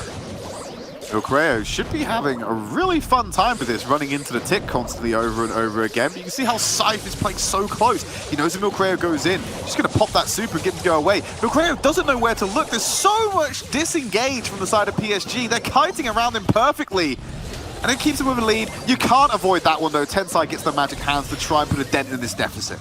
Jupiter playing this setup exactly as you'd expect them to. Really aggressive brawlers. Milcreo and Hagego both super fast and playing to their advantages. Charge in and barely get a kill, but unable to hold it onto it. Milcreo goes down, and that's going to be an advantage once again for PSG. The 2-1 set line going in their advantage now in this first game. 9-7 star line, and Jupiter need another kill, and they need it now. Oh, no. PSG have the lead. It's looking to extend it further. Milcreo, what are you going to do? You've got a head first running straight for you. Dash away, my friend. It's nearly there. And finally, Ku the Ace heads first, goes for a chop down onto Mortis. 3 seconds remaining. They can pick off Scythe, but they needed to find the tick. 18-7 scoreline. PSG are 1 game away from securing first place in this monthly final. Jupiter brought the hard counter that time. Super fast brawlers should work really well, especially when you're up against a thrower like Tick, who has such a slow attack. But PSG, just like the Juggernaut charging through a wall, would not be stopped. A dominant lead in game number 1, and now in that chance to score the last victory that they need over Jupiter. Absolutely, so close to doing so, and I wonder when. To be fair, actually, you do have a Juggernaut in Brawl Stars. That's effectively what Bull is when you use that super, charging through all the terrain. Don't think we're going to see that in this matchup at all. Wouldn't be the best of ideas, but we'll see what's rolled out with, Woody. This could be our final game of the APAC region. It just needs PSG to come out with another game win. I can't imagine they'll roll out with the same comp twice. Surely not. But we're having a look, and Jupiter's going to roll out with the exact same composition. PSG, they've changed the tick over to a G. Yeah, interesting swap out here. You'd think that they would continue to play with their best brawler, but I guess maybe they figured they got lucky in game number 1, facing down a Mortis. They didn't want to have to get Tick back into action, and this time around, they've got that long-range damage with really consistently high DPS. All 3 brawlers are firing away at Jupiter, who are just hiding in the bushes, looking for an opening, but not finding one yet. First star claimed by Jupiter, though, so they've got that little bit of an advantage in their favor. Okay, used to be careful. Can dash away, actually, from the damage, but look how aggressive PSG are playing. Oh my this God. is not a composition you expect. Oh my God! Oh, how did he get that? Oh, again! Oh, back-to-back double kill from PSG, ricocheting shots off the wall. Response and Ku the Ace, the favorites in this match, as PSG pull far in ahead with only a minute left. Jupiter have got to close the gap here and now. Well, Milcreo on the Mortis is very good at closing gaps, dashing forward, and this comes the PSG kite again. It's like a festival. They're just unable to do anything right now because they got 45 seconds to move in. But when they do, Response is going to pop Gadget and Super. Ku the Ace is going to pull you away from a target when you're trying to escape. Scythe, he's close to his Super as well, I imagine. So you're going to run into a lot of pain when you go on this offensive. Milcreo dashing in bravely, but those dastardly shots finally get a reward. 1 kill here from Milcreo, but can he retreat? Really low hit points and not even with a star advantage now. Jupiter need another clutch kill here and now. 15 seconds left, Tridd. Can they do it? Well, they've got to go in, but they might be forced into a fight they don't want to take. Ku the Ace got the magic hands. Scythe with his own ultra super as well. They go! And the pause to Milcreo goes in! Oh, no! PSG! They're going to take the match with a 3-1 scoreline. Clutch grip from Ku the Ace, the Fist of Destiny, slamming it down with the Infinity Gauntlet. You are not prepared for this one, Jupiter. You may be a god, but what's a god to an unbeliever? Paris Saint-Germain up on top and taking the win in this region. Okay, that's more the same for PSG. Wasn't expecting it to look as one-sided as it did towards the end there with the 3-1 scoreline. But take a look at the stats, Woody. The kills, the stars, it's all in favor of PSG. And Jupiter didn't really have a leg to stand on in that final round. They will finish in first place at our final monthly final. Let's throw it over to Dan to recap the action. Well, there you go. PSG have gone to show us that just because they've been away for a few months does not mean they haven't been perfecting their craft. I'm going to award our MVP to CODEMAGIC for that game. And there was some variety in brawlers there. A lot of Gene being played by CODEMAGIC. Looking back at Gem Grab, just Gene back at it again, doing those pulls. In fact, Gem Grab was insane between these two teams, with every single elimination counting, but CODEMAGIC regularly managing to hit a pull, get one elimination, and that one elimination being enough to twist the tide of the game.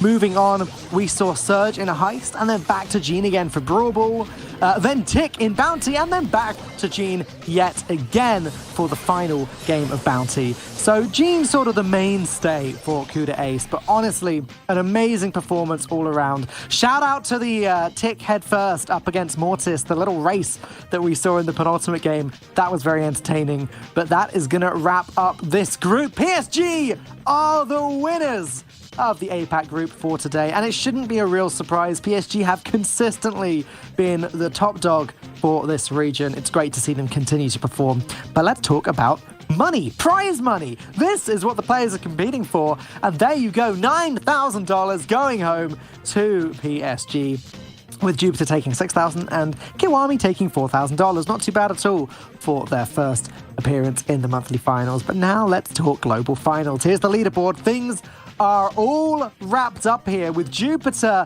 sitting on the top now, but both Jupiter and PSG having qualified. I expect PSG having a couple-month hiatus may have knocked them down a peg, but either way, it doesn't matter because there you go. That is the current qualifications. There are 2 question marks left, as Tridd pointed out earlier.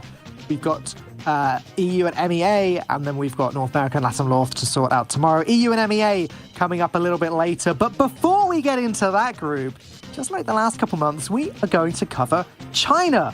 We gave you a little bit of insight to China a couple months ago. Last month, we showed you the July monthly finals, and now we're going to look at August. And this time, I'd like to cast it with Tridd, please. Is that okay, casters? We got Tridd?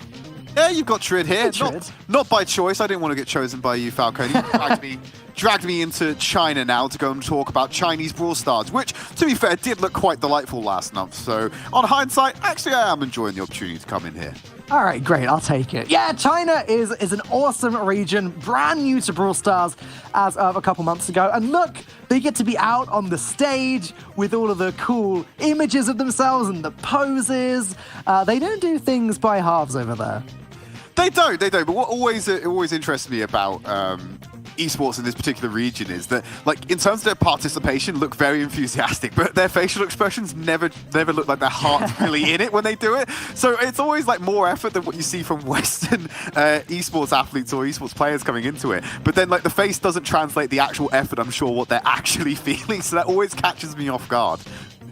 Because they're serious, Tridd. They're really serious gamers. And at the end of the day, it's all about the competition. It's all about winning. And today, it's going to be TIG up against Nova once more. We've got Jason.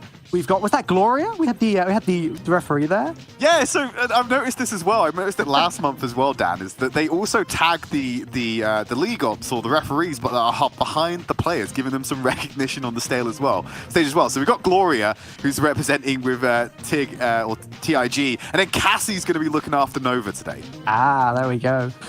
We got Ashri and Lulang for TIG as well, but alongside Cassie, we've got our members of Nova. We've got Today, we've got Captain, and we've got, my notes, the third one. It's going to pop up on screen in a second.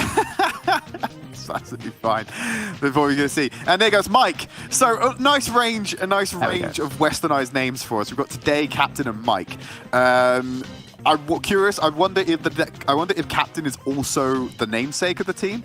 It's actually the captain of Nova. We'll find out, though. There's your map set on screen. Layer Cake is going to be our first stop. We're heading over to Bounty. Yeah, absolutely. Bounty, one of these game types that we see going for the longest, I think, when it comes to Brawl Esports, because of all of the opportunities for ties that can happen. So what better way to start a lengthy finals series? Once again, this was the grand final of the August monthly finals. We're only bringing you this one match from China, but it is, of course, the best match there is. Kicking things off any moment now. Nova won last time, and we know the Nova have qualified. But let's see how TIG do this month. Yeah, Nova qualifying is obviously going to be a massive opportunity for the Chinese region, which is a newly introduced one for Brawl Stars this year. So looking forward to see how they end up competing and stacking up on the world stage. But there are your bans for the first matchup coming in. Gale taken away, as well as Surge. And not to confuse you in why it's so different from this month's bans, Dan, is because obviously this is from the previous month's monthly final before we've seen any of the balance changes and before we've seen Colette being released as well. And this is when Surge and Gale were at peak obnoxious nature. Absolutely. We are winding the clocks back. Colette doesn't exist yet. Like you said, the recent balance changes haven't even been thought of, but the game starts now.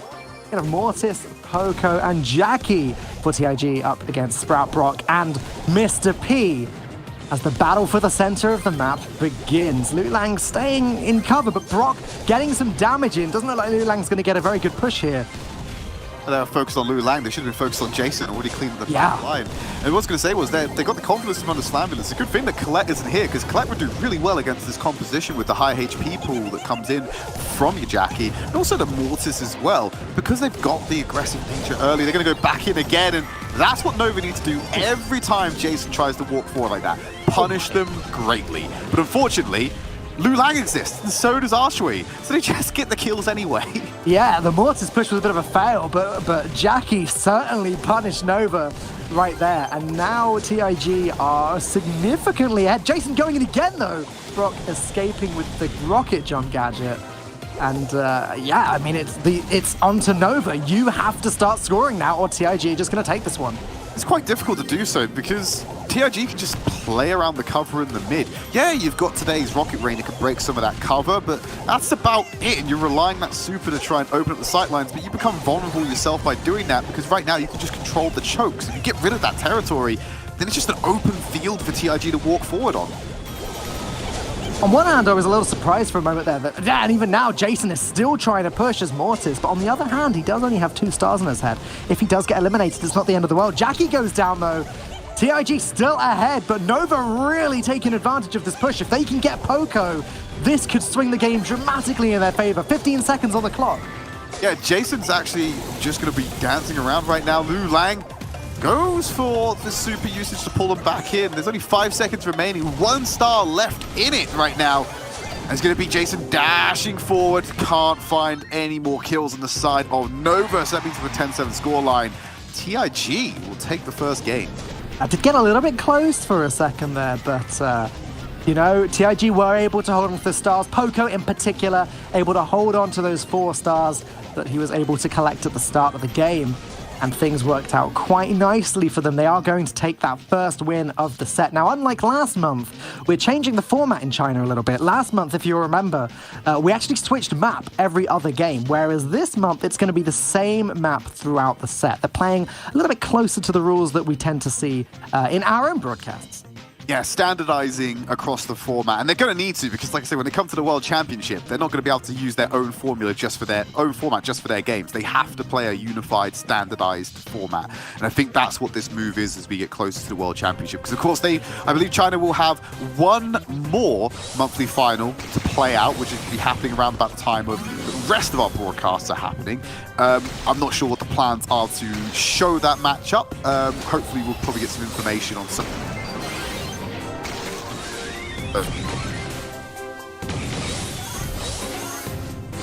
All right, well, Arshui going in again as Poco staying alive for now.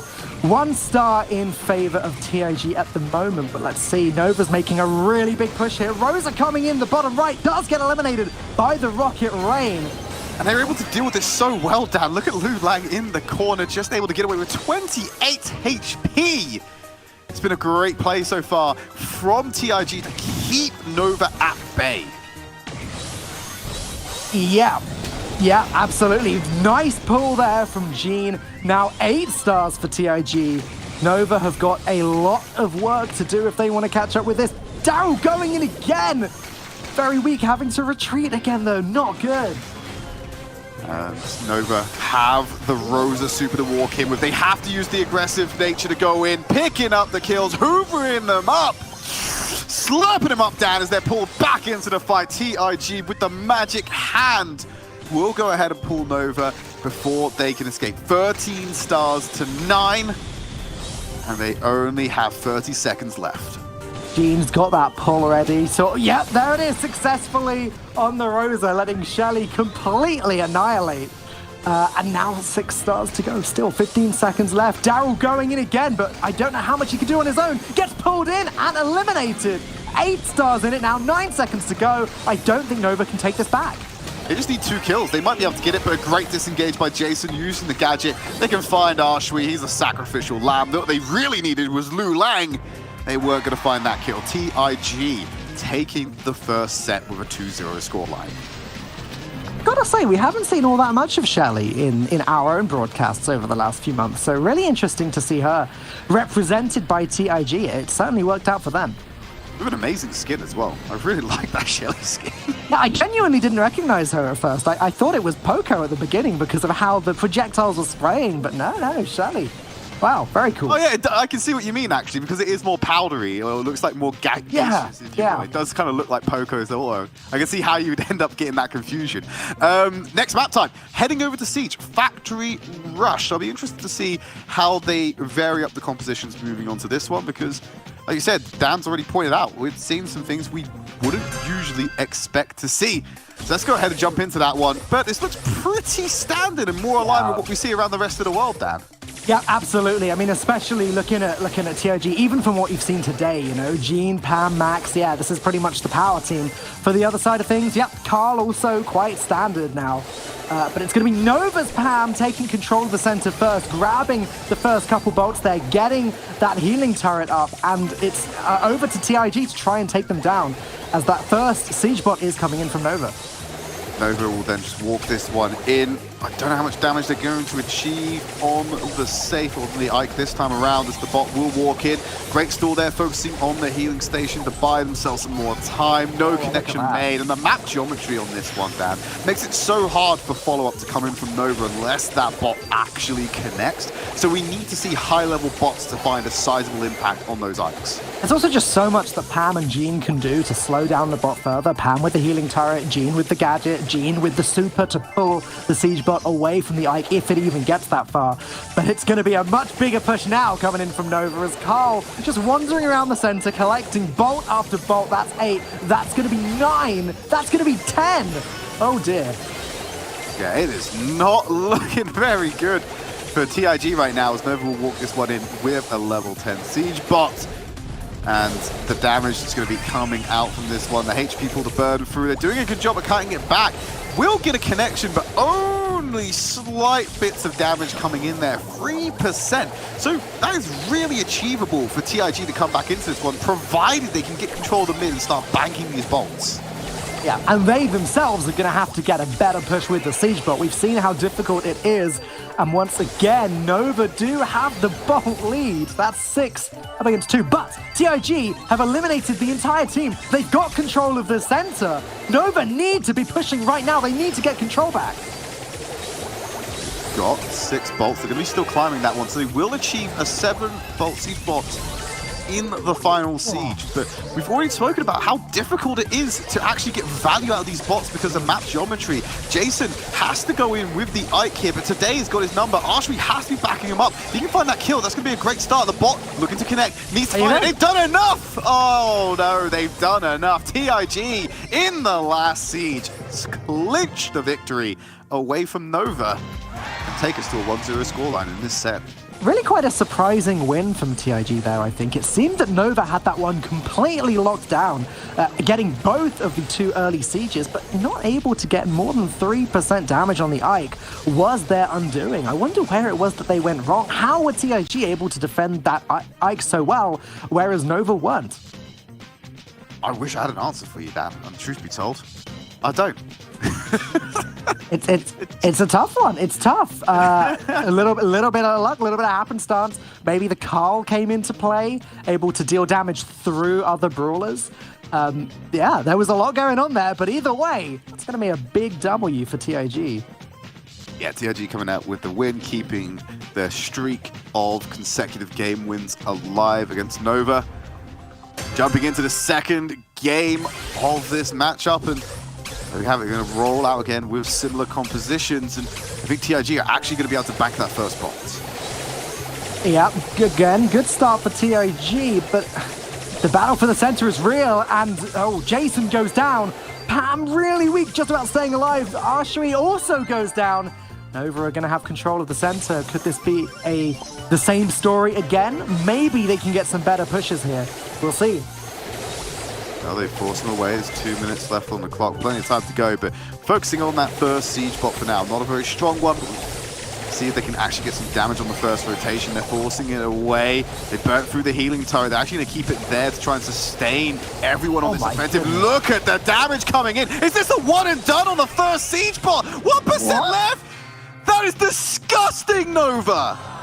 Oh, all right, well, something changed since the last round. The composition didn't, but clearly the strategy did, even with Jason pulling the siege bot away from the Ike. It just didn't matter. There was so much pressure coming in from all three brawlers alive.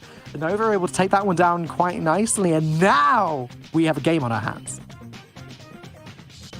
First game coming back in favor of Nova. Only one left to decide this set. TIG, if they win this game, damn, they go to match point. And that is not a position you want to be in the third set of a series.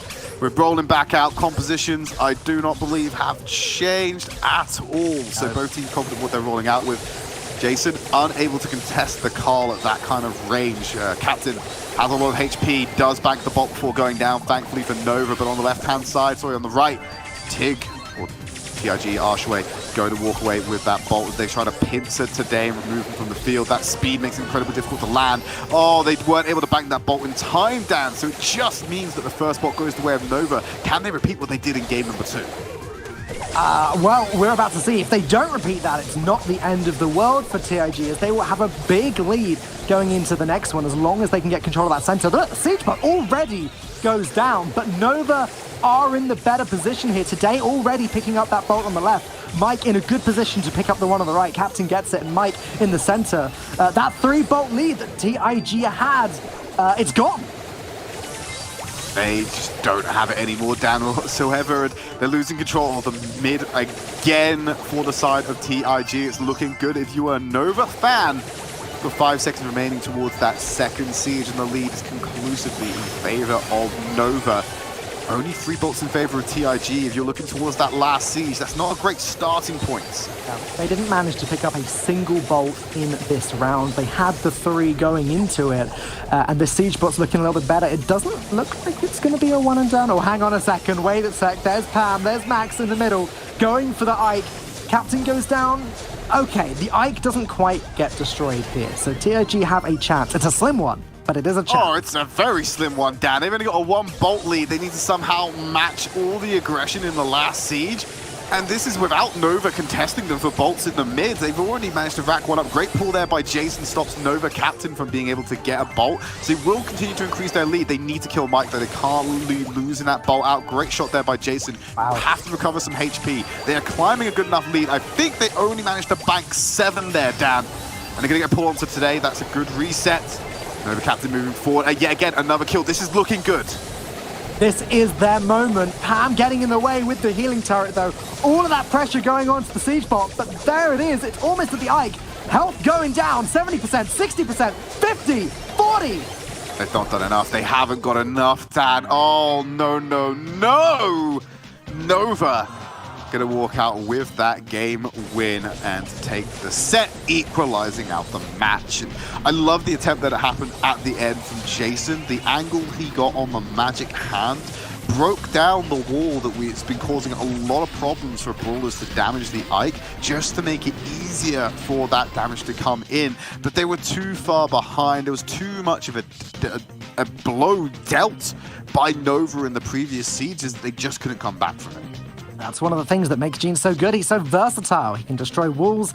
He can pull players into the range of the Ike. Either way, that's going to be tying up this series, and we're heading on to double swoosh for some gem grab in the next game, and things are wide open. TIG making a comeback compared to last month, but Nova have caught up. Let's jump straight into match 3. All right, pressing forward. The Piper, the Bow, and the Tara. That's par for the course for this matchup. There's the Poco coming in with the Pam and Lots of healing. Tara this time around. Okay, so not really going to have the Bow as an option. Tripwire is still really strong on this patch down. I don't know if you want to be turning up the double swoosh without that option, but Nova are doing a good job so far taking control of the mid. They are indeed. Look at Poco just collecting those gems, letting Captain do all of the main pushing. Captain stays alive there with a very well-timed healing turret and gadget pop. And Mike just able to continue picking up the gems. TIG need to be making a good push now. Maybe that Bow with the tripwire will come into action. There's an elimination. Poco weak, but does manage to retreat. TIG now in control of the center. This is where things get really dangerous for Nova, because once Jason can get those traps online and Lu Lang can really abuse the long sight lines, it becomes difficult for Nova to take control. Once Nova are in a position, they've got a really easy to defend comp, and I think that's both what's happening with both of these teams. They are so much stronger at defending than they are attacking, and it makes it really difficult to get control. But mistakes like that coming in from TIG have to be punished, and now TIG are on the back foot slightly, but not conclusively enough for them to lose control altogether, because they were able to trade. It's a very close game indeed. The battle for the center starts again with Captain making a nice push on the right side there. Stays alive thanks to Poco just about. Poco still carrying all of the gems. Only needs 3 more. There's 1 more ready to be collected. Rather than go for collection, they want to keep the pressure up and stop TIG from taking territory. Want that kill so desperately onto Jason, and now he's got nowhere to run. Captain forces him out of the cover, and now they're pincering all of TIG into the corner. Lu Lang will answer back with a few shots, but that's 10 gems on the board for Nova, and the retreat is in full. They have to kill Mike, otherwise they will not be able to win this game. I don't think they know where Mike is. That's the problem. They absolutely know where Mike is. They just popped the gadget from Tara. One of the best things about bringing them on to double swoosh. But they had that information, Dan. They just had no way of getting on to Mike because they were on the opposite side of the map. Really difficult position for TIG to be in. Yeah, I mean, that was what was so great about the push that we saw a little bit earlier. They were able to eliminate the Piper and the Bow even after Poco had already collected all 10 gems, meaning that they had to wait to respawn before they could push forward and help the Tara out. Like, they put the other team in a really bad position, and Nova are looking much better now than they were earlier on today. Tied again. Once again in the set. Oh, no, sorry, not tied again. I got mixed up with what our UI says, Dan, and I lost track of what's actually happening. Game 1 going the way of Nova. So they win this next game, they will go to match point against TIG. See what happens as we jump into our next game of Gem Grab. All right, here we go. Similar comps. Mr. P appearing on the other side there. Yeah, and Bow is now here for Nova. They've decided actually they do want to make use of that tripwire. There we go. Well, they're going to reveal each other with the gadgets coming in from Tara. Captain on the left-hand side today, over on the right. So they're placing these Bow versus Tara matchups, which TIG did get the early advantage over. And now that opens up this brush, it makes it really difficult to see where the movements of TIG are. And you don't want to be dodging blind bullets coming from a Piper. So once these gadgets expire for today, they have to really be conscious of where that Piper is hiding and where those shots are going to be coming from. That Bow has gone down twice already. Archery has done a great job of just pushing the Bow back, pushing Captain back over and over again. There we go. Super hits him, and he goes down a 3rd time this game. Really not able to stand up with the rest of the team here. And that's going to be a huge problem for Nova if they can't contest that left-hand side. Lu Lang had the confidence to use their own super there to break down the territory and make these sightlines even easier. Finally, Captain winning out that duel, and look how much space Nova are able to take because of that. The counterattack from Jason, tripwise, beautiful to lock down one, but it's not the gem carrier. They won't get those gems, but they will get control of the mid. That gadget is just so powerful. We've seen it on both sides now, instantly detonating the trip mines. And there you see them ready for Captain to walk into right now. Mr. P and Captain keeping their distance for now, but Piper's going to be escaping with the 7 gems anyway. If Jason can just get that last one, the countdown will start. Oh, Mike, he just landed all on top of those tripwires. The way that was being pathed there, it looked as though Nova had information of where those mines were. Captain avoided them like the plague.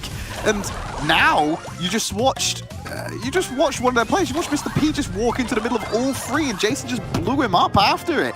That's going to be another equalization from TIG, and now we're going to game number 3 to decide who takes gem grab. Oh, it's close. It's getting close, Tridd. These two teams are very well matched. Of course, this is only the final from the August monthly finals in China, and that's the most exciting game to see generally. I'm glad that it's a close one. We'll have to see if either of these comps change up again moving forward. It seemed like Bo was doing a lot of work there after Nova was able to keep Bo alive, because at the start, he was really struggling with that. Oh yeah, it was a great return to form afterwards, but it did look pretty dire to kick things off, losing those duels constantly. Now, rolling out for TIG, they've not changed their composition once, but it's a beefier comp. It looks like a return to form from what we saw in Game 1 from Nova. They're taking the Poco out onto the field as well.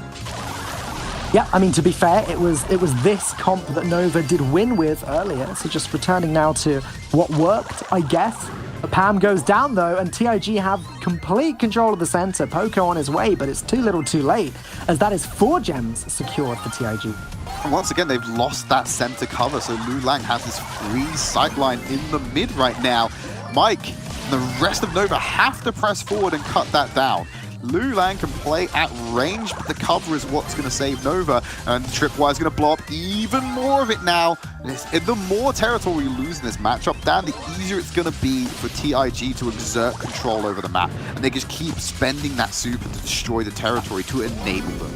Yep, Piper really able to take advantage of the range then, and now although they've been pushed back a little bit, they've still got 7 gems, and it's going to take Nova a while. Poco goes down, that's it, 10 gems collected. Can TIG all stay alive? Tara even popping the emote there as they escape. Pam not able to push that well on her own. This looks like it might be the end of gem grab. Mike does have the super, but there's no allies around him to make a push that he can end up throwing that out to save them. And there you have it, TIG going to put their foot forward heading into our 4th set with a 2-1 scoreline lead. Well, there you go. I believe that's looking much better for TIG than it was last month. Again, just a little reminder, Nova did take TIG down in the finals last month, in case you missed it. Nova are qualifying to global finals, but TIG making a real stand here. Did they win this series? I don't know. We're going to be finding out in just a couple minutes. But Tridd, how are you liking China so far? It's a little bit different to what we're used to. We're seeing some compositions we don't usually see or I haven't seen consistently being played. There's a little bit of familiarity. Moving over to Brawl Ball, it'd be interesting to see what they roll out on that map type in particular. But you got to remember, Dan, China is one of the newest region that's got access to this game. So competitively, while I imagine there has been some experience on similar games in the past that enables these players to play at a certain level, they're still going to be figuring out the specifics of what to do with these comps. So you see Arshwi back onto the Shelly, which seems to be more of a niche pick that we're witnessing in China than we have done in other regions. Jason popping that super immediately, getting the elim, but then getting punished as Mike and Today have a free open goal, and it goes in. Almost looked like they messed that up there, but no problems here. That's going to be 1 goal for Nova already. They had to take a wide angle on that one, Dan, because you saw Lu Lang's attempt with the gadget to try and catch it with the dash, and it wasn't that wide. Lu Lang definitely would have caught it as they're about to lose their life. Mike so low, Arshwi can't get a return kill. Oh no! Bounce off the backboard, may have bought enough time for the respawns to come in and get a rush over the finish line, and oh, what a catch from Jason to shut that one down. Lu Lang moves forward, wants to take the initiative to them, finds that kill today, still hasn't recovered their HP. And they're going to get control of territory, but they aren't going to have an attempt on goal.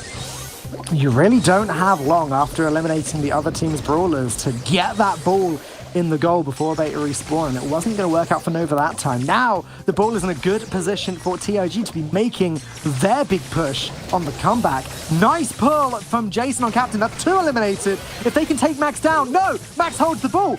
Has Max defended for long enough? Oh, no, they have not. The pass through Jason, open shot on goal. Respawns don't come in line. 1 goal apiece in our first ball game, and a great pull from Jason to open it up. And Mike has the protective pirouette on their super. Another pull followed up immediately by Jason. You'd think they were playing on the current patch of how fast he's able to get these online. Takes 4 shots, not 3, but he's able to deal all the damage he needs. The ball will sit in the backcourt of TIG. Good movement for the time being, as it's all about recovery. Absolutely, getting that ball out of the way so that Nova cannot capitalize on this opportunity. And now it's this battle for the center. First elimination is going to be a big deal here, and Lilang is getting weak. Today goes down though. Lilang manages to just about stay alive. If the Max can get healed, things are looking really good for TIG. A Pooh gets a second elimination in. And Archery's there to help with the finishing off. Jason's one to bank the kill. They destroyed a lot of the territory, but all of it's about to disappear, Dan. We're 10 seconds away from overtime where everything will be broken down. They're looking for any slight edge to kick things off. No supers online apart from Jason's going to go for the hand. Actually misses out on that one. That could prove detrimental to them right now, because if Nova get a super online, they're probably going to look to Mike to pass it over the line. He's going to use the pirouette to get rid of him, and there's the clearance they need. Nova take the first game. You know what, Tridd? I'm surprised by how close that game ended up being. It looked at the beginning like Nova were going to have that one locked down from the get-go. They had an early goal. They almost had a second early goal, but no, it ended up going to overtime. Either way, it was Nova that took that one down in the end, and it was a very nice performance indeed. And now, it's Nova looking to find an equalization in this match. If they're able to come out with the win here, we're going to go to set number 5, where they have a chance to still claim victory and first place for the Chinese region. Second game of Brawl Ball coming right up.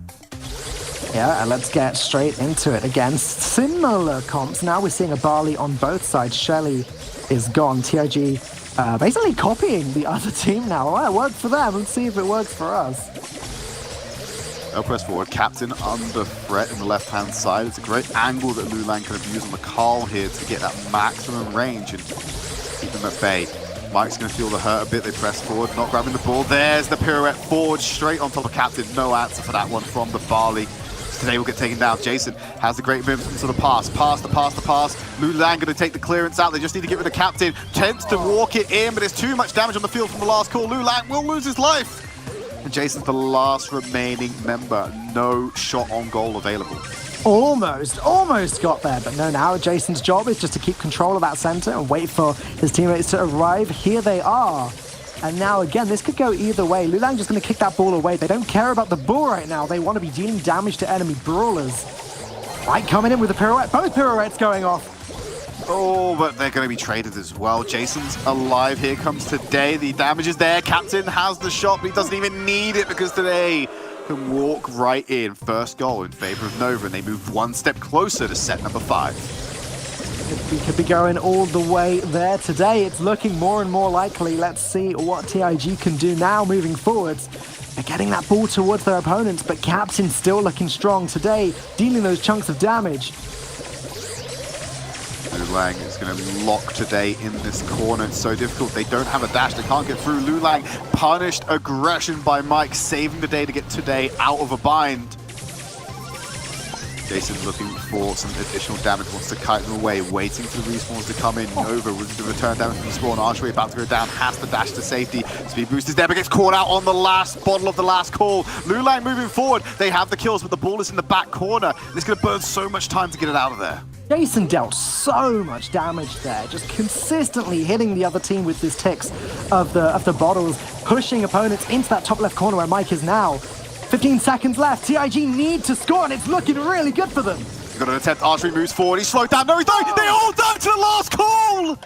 They stacked the sticky honey trap on top of the last call, and the damage was overwhelming. Nova take us to set number 5. That looked like they were going to do it. It looks like we were going into overtime in the last second. But like you said, very nice stacking there of the damage overtime attacks and the slowdown effects. So, yeah, and Nova were able to lock that one down. We are going into the final set. We didn't see final set last month, we only got to set 4. So pressure really is on for these two teams. Final map is the Tornado Ring. It is a heist game mode. No Gale on the field, which means no traps, or not no traps, no spring traps on the field. Lulang rolling out with the Brock, and here is a ball from Captain. They're going to get on that safe with the charge and make it really difficult. The speed boost from today is going to enable these two beefy units to get up close and personal with that safe. Bull coming in nice and close already, but having to retreat to try and take out Jason. Now Daryl coming in the left side, gets the speed boost, but does get taken out. So today and Bull still able to deal some damage. But Jason and now the respawns coming in. It's not going to be that much, 16% so far. Mike comes back into the field, immediately uses super into Gadget. Nice trade on the right-hand side, buys Mike some free time Wow. to walk away. But while this is happening, there's some damage coming on to the safe of Nova. Still being left unattended. Now Captain comes rushing back. They're just going to commit it all to this push down, and I think they've got enough. Captain, with the shield today, is still alive. They're body blocking as best they can, but it is not looking good. 14% left on the safe for TIG. Yeah, that's not a win yet, but TIG have got a lot of work to do if they want to be catching up. And in comes Mike again with the super. Damage flying in. That's one elimination. Doesn't even care about Brock. Gonna use the super again to reset the reload, and now that's going to be a win. Wow. Doesn't even need to with this comp down. They can just keep pushing forward every single time. Both Mike and Captain on the Daryl and the Bull have great traveling supers. Not to mention that today also has a super which enables speed. This team can close gaps so fast, and they can force pressure on the safe. It's why why this composition is so good, on this current patch at least, at fighting on heist. That certainly worked out, but we're going to be wasting no time jumping straight into the next game. We're going to have a B now for TIG, playing a much more defensive game here. Same on the other side, we see Pam as opposed to Bull. And Carl also out here for today as well. So they don't have the speed boost. They're looking for a little bit more survivability with this composition. Lulang will eventually go down to the pickaxes. Arshui. And you're going to see Jason caught in the corner. 6% damage worth from that one. The problem that TIG are going to have is if they let Nova set up around their safe, they're going to have a really hard time at pushing them away. There's a lot of sustainability in HP in this composition, and now with supers online, you're going to attempt to see them walk in on this one. Mike dealing a hefty blow to the safe. They're playing around the healing station, going in with the pirouette. Captain's able to spit fire on that safe as well. Forcing out the rocket rain defensively is a big win as well, because now they can't use that on the opposing safe. Yeah, TIG are going down bit by bit. Daryl rolls in again. B gets eliminated. And now Carl being able to use his regular attack to go through the other brawlers, dealing damage to that safe consistently. Did kind of flub up a little bit there. He flubbed up 3 times in a row. I was about to credit the position of the Carl there, because you can play so safely. You throw the pickaxe, jump into cover, and you still get 2 ticks of damage out. They kept hitting it against the terrain, so he never got the full extension of the damage on the field. Nova still clearing house defensively. Arshui still sticking around to deal damage. Captain's happy to sink a couple of those rockets, but now today is pulling this off correctly. Didn't have a single fluffed pickaxe, if you will. Mike misses the Daryl roll onto Arshui. He attempts to make a beeline for the safe, and will be able to outrun them as well as getting continuous damage on that safe. Yeah, I mean, Carl got the damage in this time. It didn't last too long, but it doesn't matter, because now 29%, 28%. As a team, the damage is coming in. Carl appears again, 21%, 15%. Nova, they need to defend this. No, it's not going to happen. Oh, it's all over, Dan. It's all over for Nova. And it's all Nova today, Tridd. Yeah, it's all Nova, if you will. That's going to be them picking up that game, the set, and the match. Nova China once again defeats TIG Esports, TIG Origin in this final, and they'll be walking away with the largest portion of that prize pool. Absolutely. And of course, there's the leaderboard. We will be seeing Nova in our global finals. We're going to be talking about in a little bit, but all in all, really great performances from China all along. Again, considering, Tridd, as you were saying, they're new to Brawl Stars. They've only had access to the game for a few months, and what I'm excited for is to see what they can do next year. Yeah, next year at Brawl Esports, assuming it's more of the same as what we've seen this year, will be continued development of teams across the region. And like you said, Dan, there's the China spot occupied by Nova. We've still got 2 more to the side, but you know more about that than I do. Yeah, thanks so much for casting that with me, Tridd. And thank you so much to China for putting on an amazing show. Speaking of global finals, there's still 2 spots up for contention, but when are the global finals going to happen? Let's take a little look at this video. Wow. Damage is rolling in with 6%. Drive there. Boom. This man is a machine.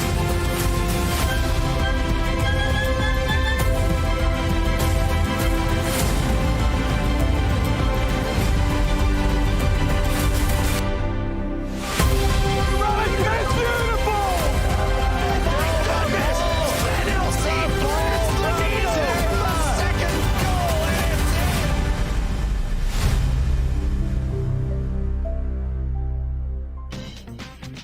November 21st and November 22nd. You heard it here first.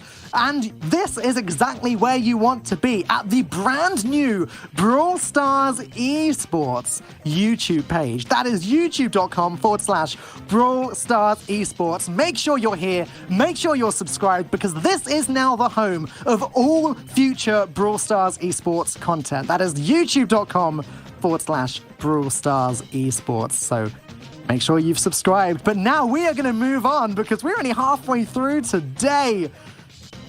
And this is the big one. We have got Europe and MEA to cover. We've got CODEMAGIC Purple, we've got SK Gaming, and we've got Tribe Gaming. And this is going to be spicy, because yes, CODEMAGIC Purple have guaranteed their qualification spot. And currently, SK have enough points to qualify, but Tribe are only 20 points behind. And today is Tribe's chance to overtake SK Gaming and clinch their spot in the global finals next month. Again, 21st, 22nd of November. Do not miss those. But this is the EU and MEA region, and it is a hot one. Obviously, we've done APAC today, but they'd already solved their global final qualifiers.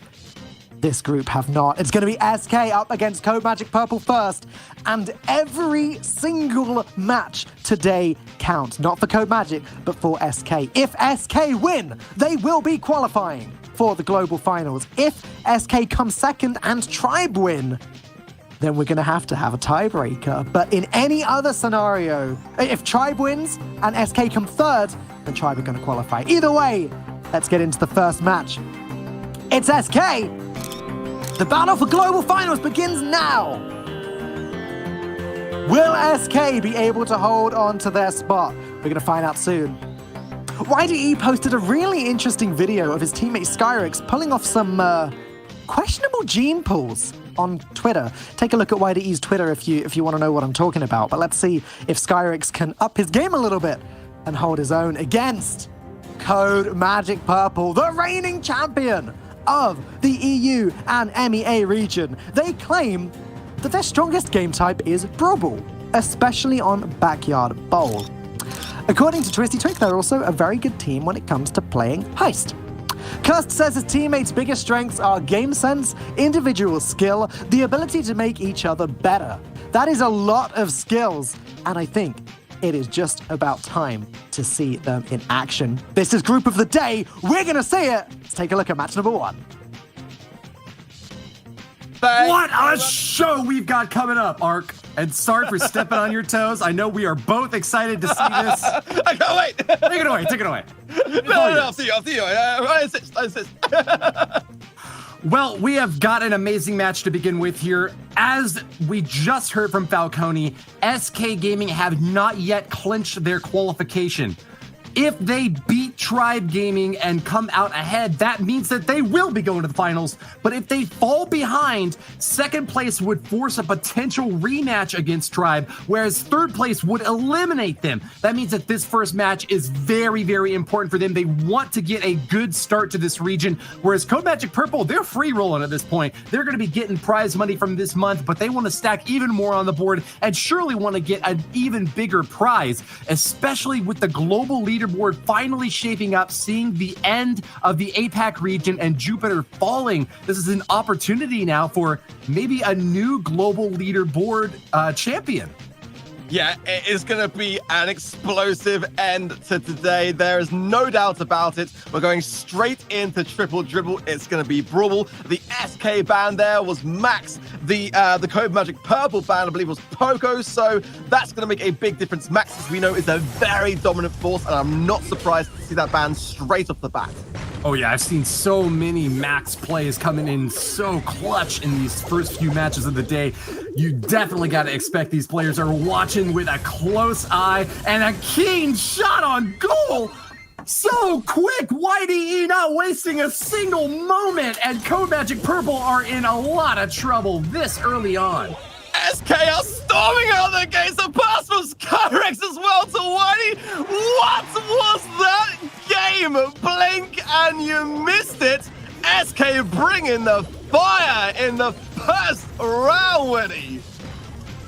What a shocking start. The quickest game of Brawl Ball that we have seen in the Brawl Stars Championship in a very long time. That might have actually been the fastest game that we have ever seen. I think you could well be right. We'd have to check, but my goodness me, there was no waiting around. SK Gaming want to seal this deal and seal it fast. That was just such an incredibly fast show. I don't even have time to check my notes or give any commentary for it at all. SK Gaming winning right out the gates, blazing a trail to victory with a lightning fast performance. CODEMAGIC Purple shaken. And I mean, what can they do to make the comeback here now?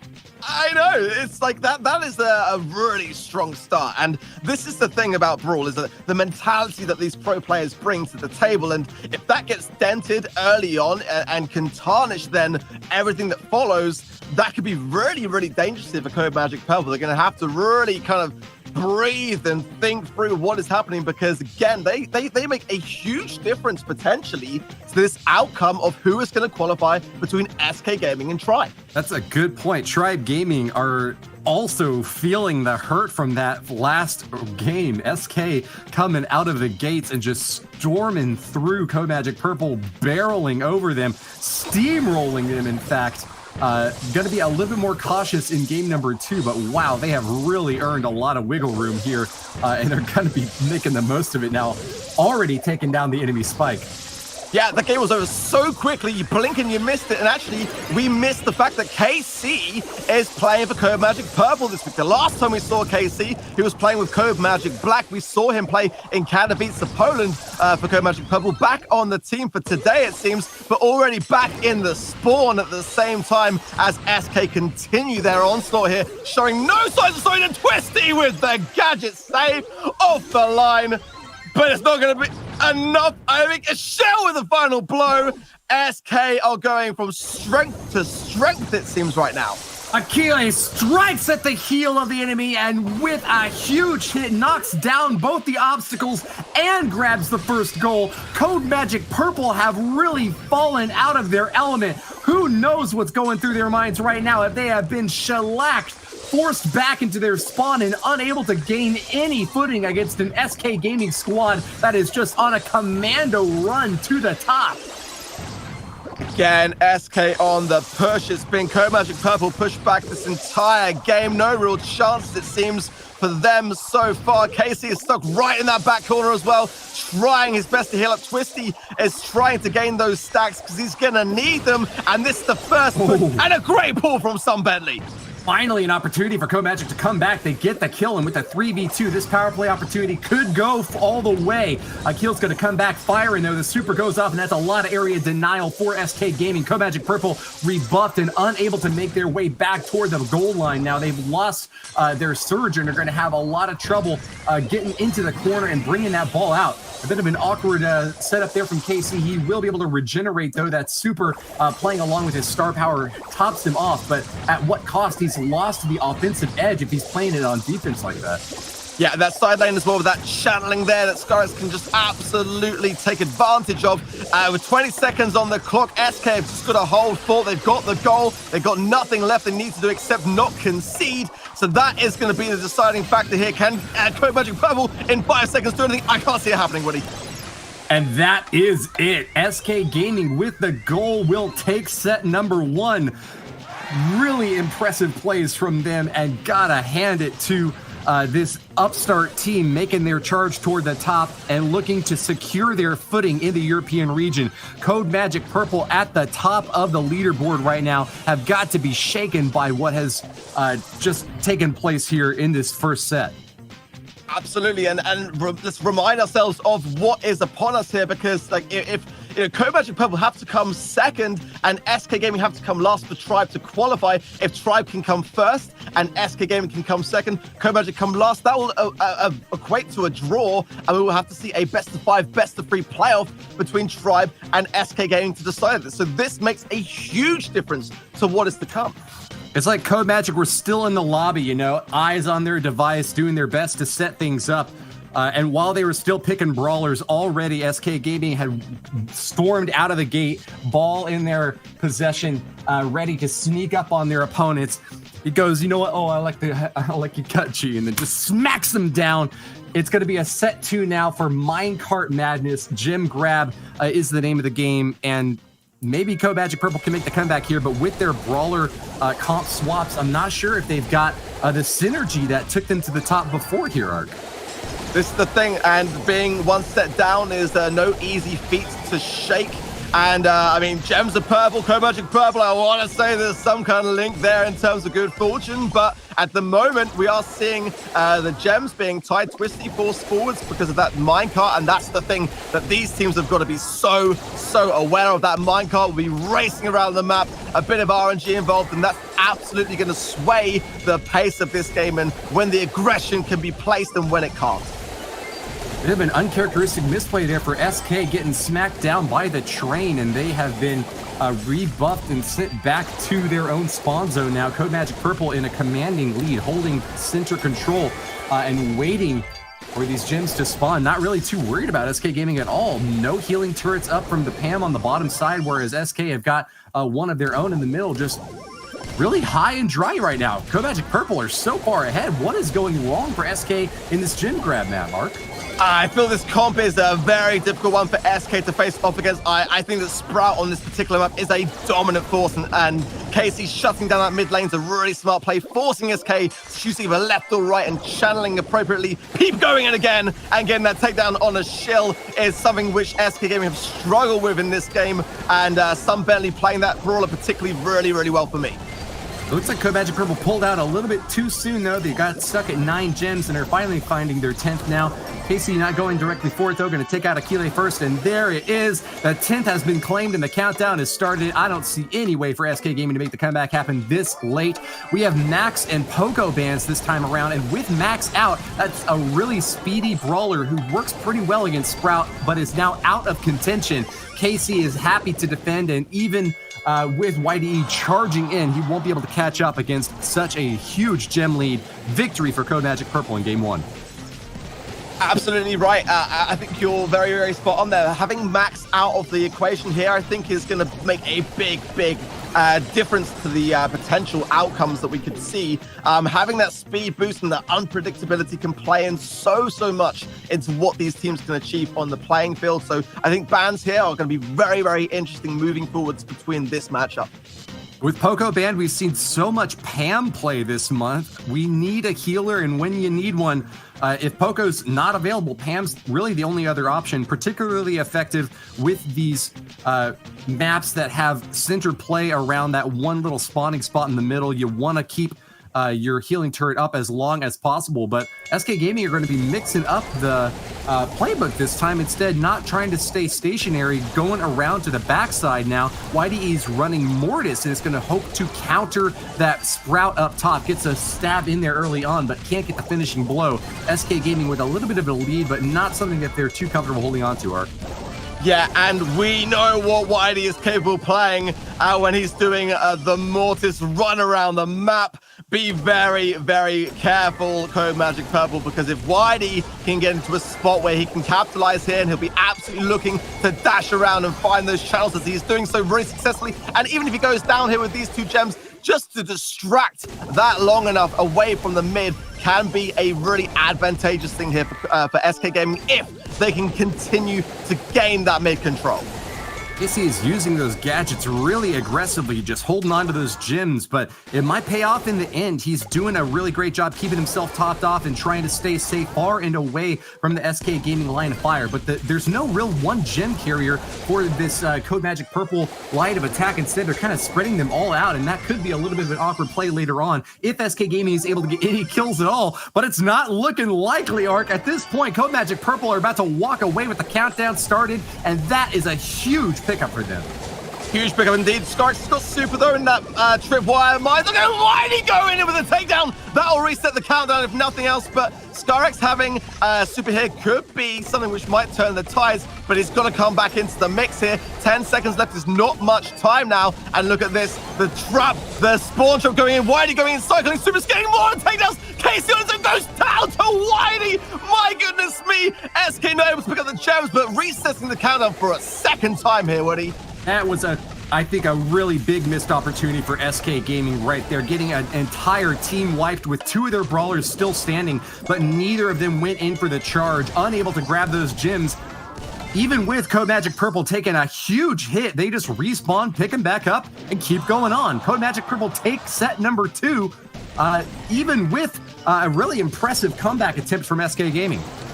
Yeah, the Mortis plays definitely came into account towards the end, but that I feel was the downside as well, that those plays needs to happen for me a little bit more earlier into the game, and it was a very, very valiant attempt, and I'm surprised, to be fair, that the opportunities were as frequent as they were in that spawn trap. But yeah, CODEMAGIC Purple starting to bring back some fight. That will give them a bit of a confidence boost going into our next game mode. I guess they did have to run away from Twisty Twig when he's invulnerable and running up that close. It would be really tricky to grab the gems and get out of there. So, you know, no hate at all to SK Gaming. Just needed to get in there a little bit faster if they wanted to avoid another countdown that last time around. Still, we're tied up 1-1. This is a really tight match, and just as we've explained time and again, it's so important for both of these teams, for SK Gaming attempting to qualify over Tribe, and for CODEMAGIC Purple to solidify their spot at number 1 and deny access to some really crucial competitors. This has got a lot on the line right now, Ark. We are hopping into our heist game. Next up, we've got 2 Daryls rolling into action. Lots of heavy damage, able to stack up really fast, especially if they're able to jump in using those springs. Yep, the game map as well. GG Corral making an appearance, coming back into the mix, and already we are seeing such a vast difference in brawler comps compared to the previous installation of this map. You know, brawlers like Brock, look out for that, using gadget to hop over the wall. You're seeing Gale because of the bounce pad to jump over the wall yet again, and Daryl to roll across the lake. Those 3 brawlers for me are definitely ones to watch out for here in terms of strength in this particular map. Mike is also coming back into the action in several different game modes, getting a lot of pickup and usage off of the last round of balance changes, which saw an increase in his main attack damage from 520 to 560 per spike. That on top of the fertilizer star power is really giving him a great survivability boost and playing super well in the midfield, getting hits off on offense and playing really great on defense. 100%, and if you're noticing a bit of a faster pace brawl today, it's mainly because over half the brawlers in the game received a buff. The supercharge rates have been increased for many of the brawlers, so there's you know, in the past, like a tiny sliver of supercharge was missing, and that's now been rectified, so brawlers are able to effectively earn their supers faster today. Yeah, speaking of rectified, CODEMAGIC Purple is getting wrecked up top. Huge hits from SK Gaming as they've now torn through the last layer of walls. Akile is going to get some free shots off. Now he's got his open goal, firing away at that enemy safe and grabbing a lead now for SK Gaming. Down to 42%. CODEMAGIC Purple are going to have to push back hard and fast on the bottom side of this map. Only 20 seconds left to do it, Ark. Yeah, but she's running that incendiary star power. If he gets those shots on the safe, they're going to continue to tick damage down. Twisty jumping in, rolling across the lake, but shut down so quickly by both Whitey and a shield. 7 seconds on the clock. Let's see what happens here. Surge rolls in, but more additional damage. That is surely going to seal the deal in this first round of heist for SK Gaming. SK Gaming is a brick house. They are mighty, letting it all hang out against a CODEMAGIC Purple squad that just had picked up a win, but can't keep momentum in game number 1 of this heist match. Yeah, and it's the thing, SK Gaming now with a fantastic chance to go up in the sets, and you know, this is the thing, you don't want to feel that pressure at this moment in the competition. This is by far the time to be down. You need to keep that momentum flowing, and I gotta say, CODEMAGIC Purple for me definitely need to get a win in this next game, otherwise they might be struggling here. Opportunity now, it's knocking at the door, but who's gonna open up? Or will it be slammed back in your face? SK Gaming playing a bit slower here now. A massive jump from CODEMAGIC Purple, completely shut down by huge splash damage from YDE. Akil doing some wonderful work now, denying access as well. Another shot on Sun Bentley, and a shield is barely missing that opportunity to get a kill here, but with his super charged up will knock down the walls, and SK are looking for another easy win. Nice roll from Twist to the right now. Wiley forced back as a way to defend upon it. Doing a pretty good job running Fertilizer as well as a smart decision from Wiley. He can play a much more defensive role, but that early takedown, that early team wipe definitely was a dangerous part of the match for CODEMAGIC Purple because it allowed Wiley to consider coming into the mid, and that is what you want to do on GG Corrales, start to move into the middle of the map. A shield just fired a super at his own walls. I guess he was trying to crack that in to give an easier access to the enemy line, but it feels like it's given CODEMAGIC Purple an edge now. What was he thinking there, Ark? For me, I would say it's for Wiley to come in more into the mid. As you can see, the bounce pad there, Twisty jumping in straight into the mid is a great way to allow Wiley to contest that faster. And Skyrex rolling in now on Sun's a really good play, spotting that weakness there, but shut down so quickly by KC. And now Wiley on defense again, shutting down Twisty, but a bit of a missed shot there will make a little shred of damage as Sun Bentley then gets the super on top of that to lay down more additional damage for CODEMAGIC Purple. Well, making things a little bit easier to shut down that Barley on the other side. He really loves hiding behind walls, and SK Gaming at least have denied him the ability to do that. Pulling ahead now in safe damage overall, just up 6% though. Not a dominating showing from either team just yet, and anything could happen in the last 45 seconds.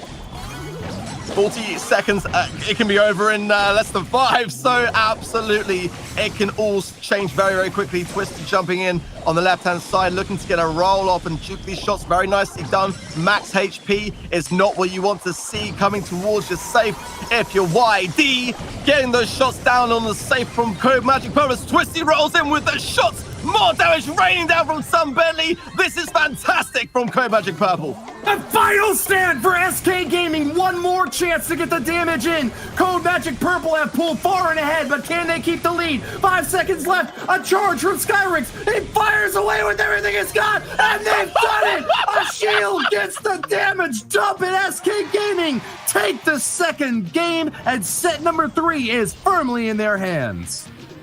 No way did that just happen. My goodness me. What a great display, though, from CODEMAGIC Purple, but not enough to seal the deal for them in heist. And now SK with a great shot here at having a fantastic day. Their journey closer to Worlds might well be happening before our eyes. One big pump from CODEMAGIC Purple, but those chumps are left hanging in the end. Charged in a bit too soon, and even with the respawn, couldn't play defense against an SK Gaming squad that had nothing to lose. But game number 2 easily in their hands now, and an advantage for the team fallen behind on the leaderboards, but looking to cement their position now against CODEMAGIC Purple.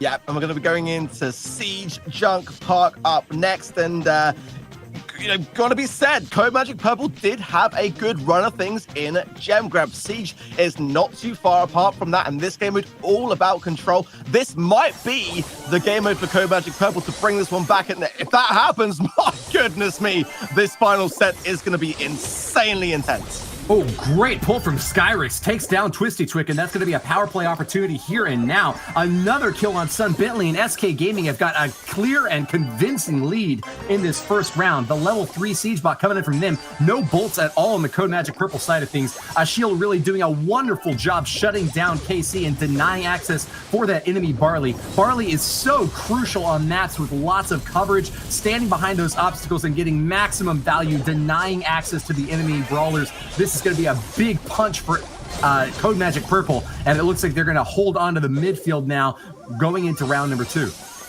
A nice deterrent gadget there from Skyrix to force away the super that was incoming from Twisty. Great pull from Sunbenny, and the takedown is there with support from Twisty. Worthy to remind ourselves of the bans, because Max being out of the picture here is going to make a big difference in the speed of which these bolts are able to be picked up by these. Ooh. Great pull from Skyrix again. This is great from SK. Yeah, brutal hits from Skyrix. The Fist of Destiny pummeling away at CODEMAGIC Purple up top. They've gotten the second Siege bot, and the comeback could be real. Don't call it too soon, but Ark, I think SK Gaming has won the midfield, and this middle of the match is really swinging back momentum in their favor. 100%. It's a dangerous time to lose it, and now CODEMAGIC Purple are going to have to get out of this spawn trap if they're going to be able to get any bolts, and it's going to be SK that have already got 4 as a head start. Skyrix has got... Oh my God! Well, look at this takedown between Wiley and Skyrix going in the super over the top from Shill as well. This is a dominant display from SK. Skyrix does not miss. Has he got an aimbot? I don't know any other way that you can get so many reliable hits back to back to back, shutting down CODEMAGIC Purple and earning that last Siege bot level 11. This is exactly what SK Gaming were hoping for. Yeah, this was 100% the plan all the time. I don't even think that miss pull from Skyrix is going to matter, but additional damage going down, it's going to be all over here. SK Gaming are going to match point, Woody. Perfect shots, and you gotta give them credit. SK Gaming have been on a monster rampage this month. Just one more win will send them on. This match point opportunity has left CODEMAGIC Purple in the dust, and we are starting to see the same thing that we saw in the Asian region. A chance for the Kings, the #1 ranked team, to get knocked down a peg. SK Gaming are looking to do that, and they just need one more win to get it done.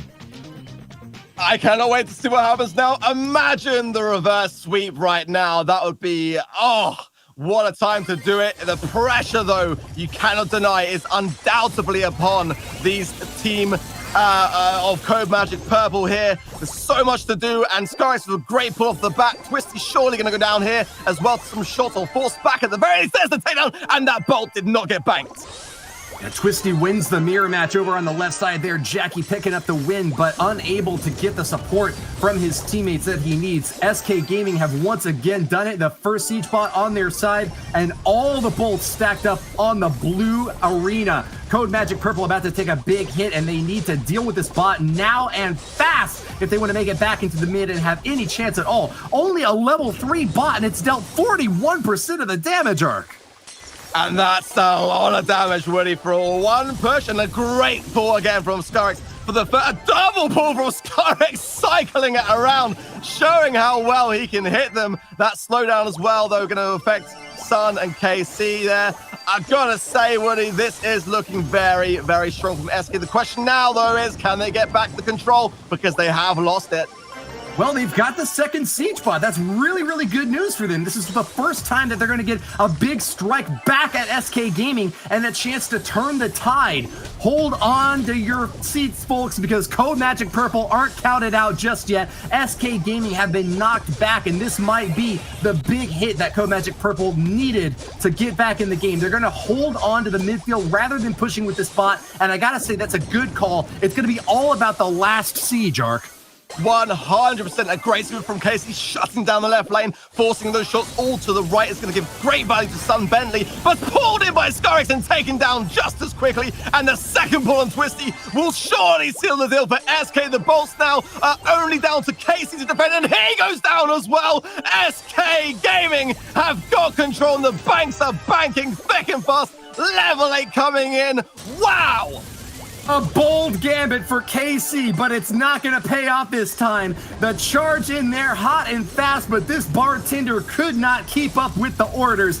SK Gaming have dealt the final blow, and with victory in set number 3, will take the match in a convincing win. CODEMAGIC Purple have been knocked apart, and SK Gaming are looking to submit their victory and guarantee qualification to the World Finals with one more win over Tribe. Wow, the European region now coming to a head-to-head. My goodness me, this is going to be very explosive. Fireworks all around. But SK Gaming today, for me, looking very strong. Worthy to remind ourselves they are together in the SK Gaming house. And I've got to say, I feel like that is definitely going in their favor right now. Oh, absolutely. That synergy works so well when you've got that high level of communication, and especially when you're working with teammates that you've been together with for so long. CODEMAGIC Purple swapping up the rosters a little bit and unable to keep pace against an SK Gaming squad so on their toes today. Falcone, what do you make of it? I make that this was a huge win for SK Gaming. It is now looking extremely likely that they qualify, or worst case scenario, have a tiebreaker later on. So that, you know, a lot has to go wrong for them to not qualify for global finals. Achille is going to be our MVP for this match. And for good reason. We saw a lot of play as Barley back at the beginning with some really nice positioning in Brawl Ball, just getting those ticks of damage where required and scoring those important goals.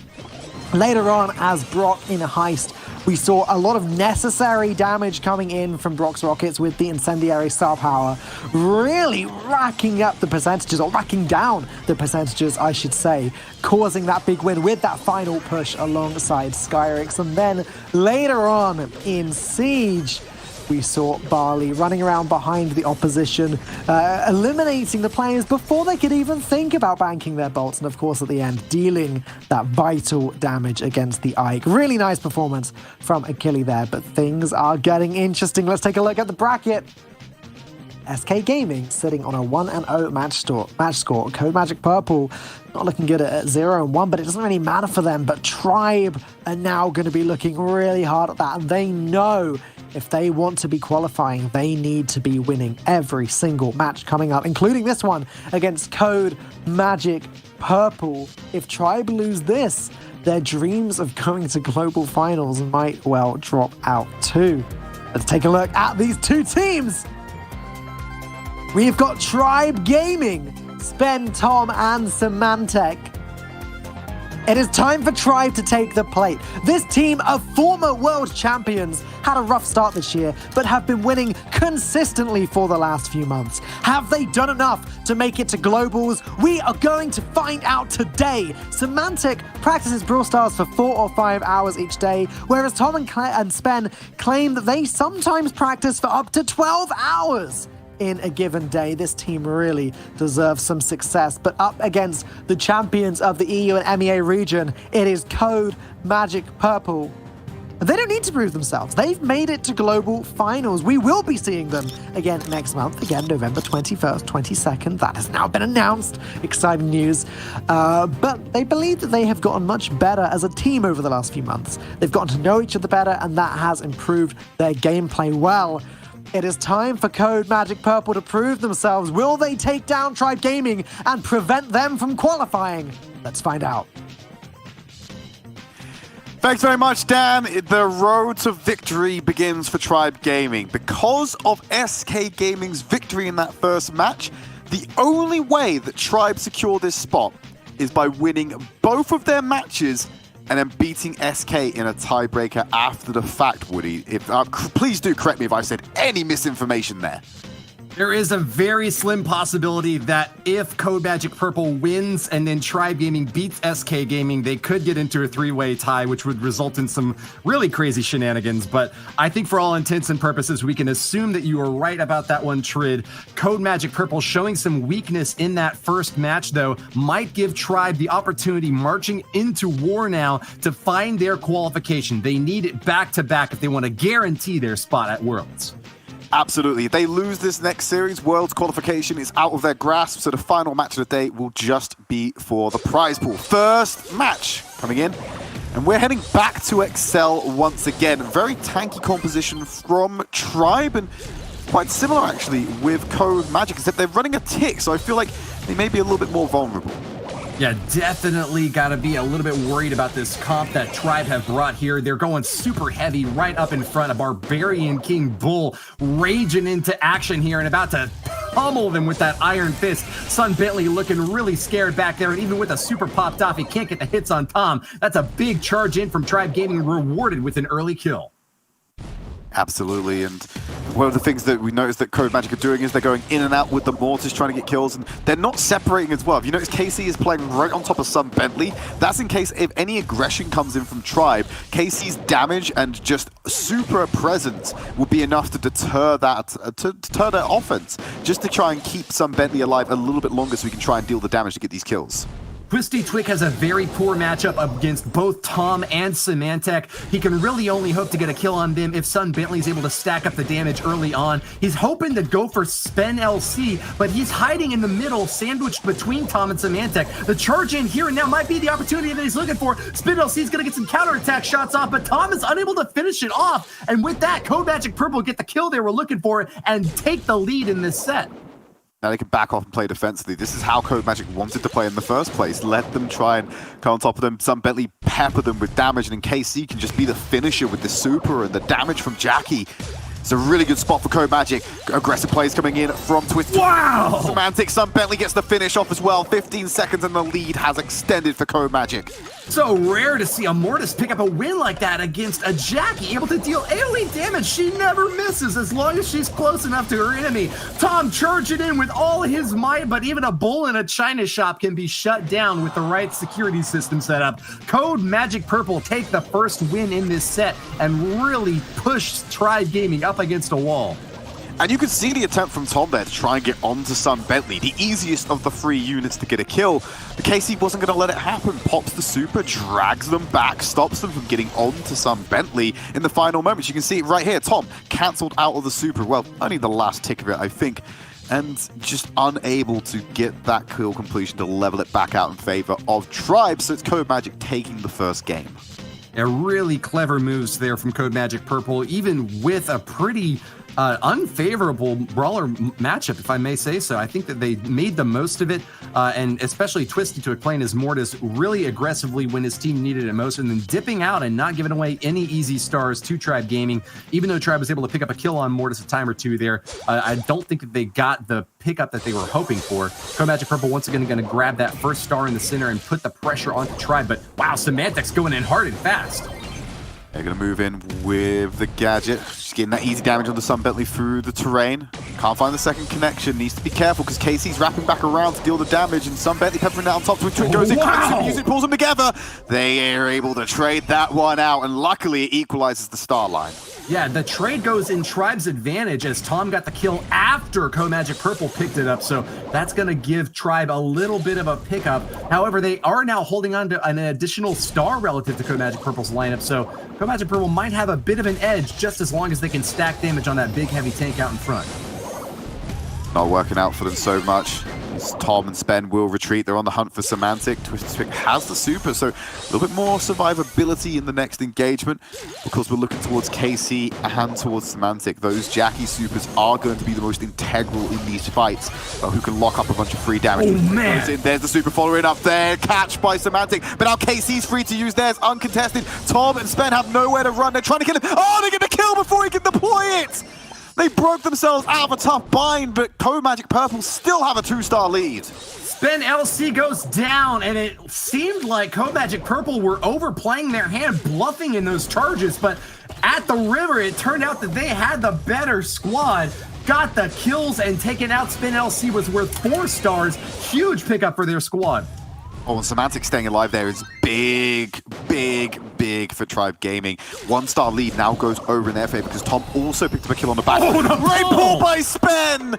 It's a 12-9 star line. They're running in offensively. The head first came from behind, hits Tom up. There's not enough damage to get a kill. Casey's going to go in with the super. Twisted Twig is here to cut through him. Semantic definitely going to go down. They need to find one more in 2 seconds. I don't think they've got enough time, Woody. And Tribe Gaming level out the games.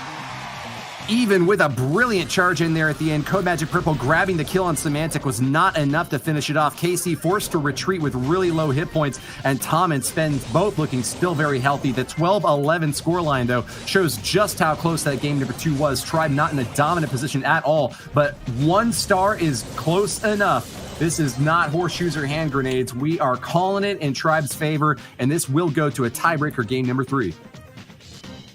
Absolutely, to decide who takes the first set of this one. Remember, this is Tribe Gaming fighting for World Championship qualification. Their path is very arduous with the SK Gaming victory against CODEMAGIC Purple. They need to do exactly the same to even stand a chance at making it to the World Championships, which, as you've seen from the video earlier, 21st and 22nd of November. We finally have a date, and I'm sure we'll be getting more information about those in the coming weeks. Bust out the hatchets because the drums of war are sounding in the distance. Tribe Gaming marching back in, but once again, Twisty Twig picks Mortis for the 3rd time in a row. A really confident brawler setup from CODEMAGIC Purple, and they are back in action trying to do the unthinkable and rip apart a Tribe Gaming squad that has just been so aggressive. Tom charging straight into the action, dodging KC's shots, and it's actually no kills yet for either team, but Tribe far and ahead in the lead, tearing down Twisty Twig with a huge jackhammer. Yeah, absolutely going to give him the 1-star edge. I like what Tom tried to actually do there, Woody. He was able to finally... Oh, we'll come back to that in a second. Tom going to go back in. Some Bentley and KC, they actually explode Tribe. And they want Semantic. They want the 3rd one, but the respawns have come in. Tom making a really risky play, just charging straight into the breach and not going to get rewarded at all there. CODEMAGIC Purple pop him down, and with a 5-2 scoreline now, are ahead, but a tricky defensive position set up for them as Semantic and Tom are about to sandwich them, taking a big bite out of them, but not able to get any kills yet. Defense for CODEMAGIC Purple will hold on, Tridd. That seemed like a really weird use of the super there. Great cancel from Spen. Oh, and now Tom's got a beeline. Oh, able to just get straight onto the tick. Casey's got 4 stars on them. Both Jackies are going to be the high priority targets moving into the last 40 seconds. And even Steven, 7-7 scoreline. Lucky odds for both teams, but 30 seconds left. Will either of them be willing to make the charge, or are we going to be ending up in a draw for game number 3? Don't know yet. I think they might try and play for the draw on this one. No one wants to be the person who concedes the stars at the last hurdle. Head first thrown to the back, going to be hunting down Tom. The damage isn't there as he gets rid of it. 15 seconds remaining. It looks like CODEMAGIC are posturing for this one. They may try and go for it, Woody, but just still playing very cautiously. They don't have to do anything. It looks like Tom's out in front, like, come on, guys, let's do it. Let's go, let's go. And Semantic and Spen are both like, nah, bro, hold on. Get back here. We don't need you charging in there and giving up easy stars like that. CODEMAGIC Purple and Tribe will go back to the drawing board with a 7-7 draw in the 3rd game. This is a neck-and-neck race between 2 world-class teams, Tridd. And I do like some of the attempts we actually saw from Tom on the charge. Earlier on into that game, Woody, that he had a really good aggression onto KC early to try and force them away from the tick. Then followed it up with a super to try and close the gap, knowing that KC couldn't get back to defend and try and find it. But whilst that was going on, the 2 remaining members of CODEMAGIC Purple dealt with his own backline and he was in an unsustainable position. But the attempt and the thought process behind it was definitely solid. Yes, indeed. I'm expecting CODEMAGIC Purple to come back in with the same brawler lineup as before. They seemed really confident with it, even though I think it's running to some tough situations for them. Twisty Twig may just be the best Mortis in the world right now, and he played it so well that they were able to pick up games even when it seemed like they were far and behind against a Tribe Gaming squad playing very aggressively. Playing both Bull and Jackie gives you a lot of room to charge straight into the action and dump the damage on your opponents. What are you looking for from CODEMAGIC Purple in this next game, Tridd? I think CODEMAGIC Purple are probably going to run out with the same comp. I don't see many changes coming in here. I think that what they're doing quite well is just keeping this tick alive. They need to do more of the same. Like I said, Tom nearly found the gap in the armor for him to drive a spear through, but they just can't let that happen successfully. Yet again, coming at it with the exact same comps we've seen all game so far. KC gets some good damage onto Tom. Sitting on that super, that's a great control tool that they're going to need to start racking up the stars. The Mantech has lowered the gate, denying TwistyTwik the opportunity to reunite with his teammates, and that's going to be a great job painting him into a corner now, firing away but not getting the kill. Mantech is left without any support, popped down by a super from Tick there. Can he make it back out? Yes, he can. Kill for Tribe Gaming is going to put them in the lead. TwistyTwik barely escaped by the skin of his teeth, but Tom is still charging straight back in. But KC pops the super prematurely just to deter Tom from being able to get onto Sun Bentley because they saw the pinch coming in from the two beefy members of Tribe. Still having a 1-star lead with 1 minute remaining. Spen has got a magic hand online. He definitely wants to get Sun Bentley with that. Retreat now for CODEMAGIC Purple behind in Star, and they know that they need to make a brave charge here, a heroic effort to grab that one last star, even with so much closing in on them. Tom and Symantec not giving up a single inch. The charge from TwistyTwik recognizes Symantec is low on ammo and takes his chance. He fires away, doesn't get the kill though, and it's now Tom, the angry bull, raging back in to the delight of Tribe Gaming. The defense will hold on this time. Ben throwing out the magic hand, not converting into a kill. Two supers online. Symantec will deal with the head first. Takes a bit of damage. This is the pinch coming in. CODEMAGIC Purple, this is your one push to make this work.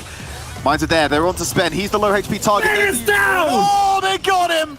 And the supers traded from the Jackies. 1-star advantage, but the comeback is here. Down. Casey down. It's even Steven once again. 5-5, Tridd. Oh, it's a draw again. It's a draw again. Neither of these teams are able to lose. They just refuse to lose this set, Woody. We have had our second draw in a row. This is supposed to be a best of 3 within a best of 5, Woody, and it's looking like a best of 5 and a best of 5 right now. It was a double kill for CODEMAGIC Purple, but Tribe picked up the 3 stars off of the return fire, and since they had a 1-star advantage going into that last exchange, that tied things up overall, 5-5, and we once again get a draw. Draws rarely happen except for in Bounty, and with so many of them coming in now, 2 back-to-back, you can't say which team is ahead. It's so evenly matched. This is probably the closest level of high-stakes competition that we have ever seen in a Brawl Stars Championship, Tridd. Yeah, it truly is impressive, Woody, and I wonder if this actually does force someone to break the stalemate by switching up the compositions and going against what we've been playing so far. It could be a game of chicken right now. Who does blink first and deviates from the course that they set themselves onto? I think I may have seen a deviation there, but I'm not quite sure. We'll double check when I actually see the comp come in. And it's the Bow. There we go. Bow and B coming in for CODEMAGIC. So they're building in some range against this beefy composition. Yeah, really interesting response here, and I like it a lot. Not focused so heavily on that close range damage. I think that they played that brawler swap perfectly. KC and TwistyTwik are really going to have to keep their angle right, though, because with so many obstacles here, if Tom or Samantha can even make one move into the enemy line of bushes, they could put CODEMAGIC Purple in a really awkward position.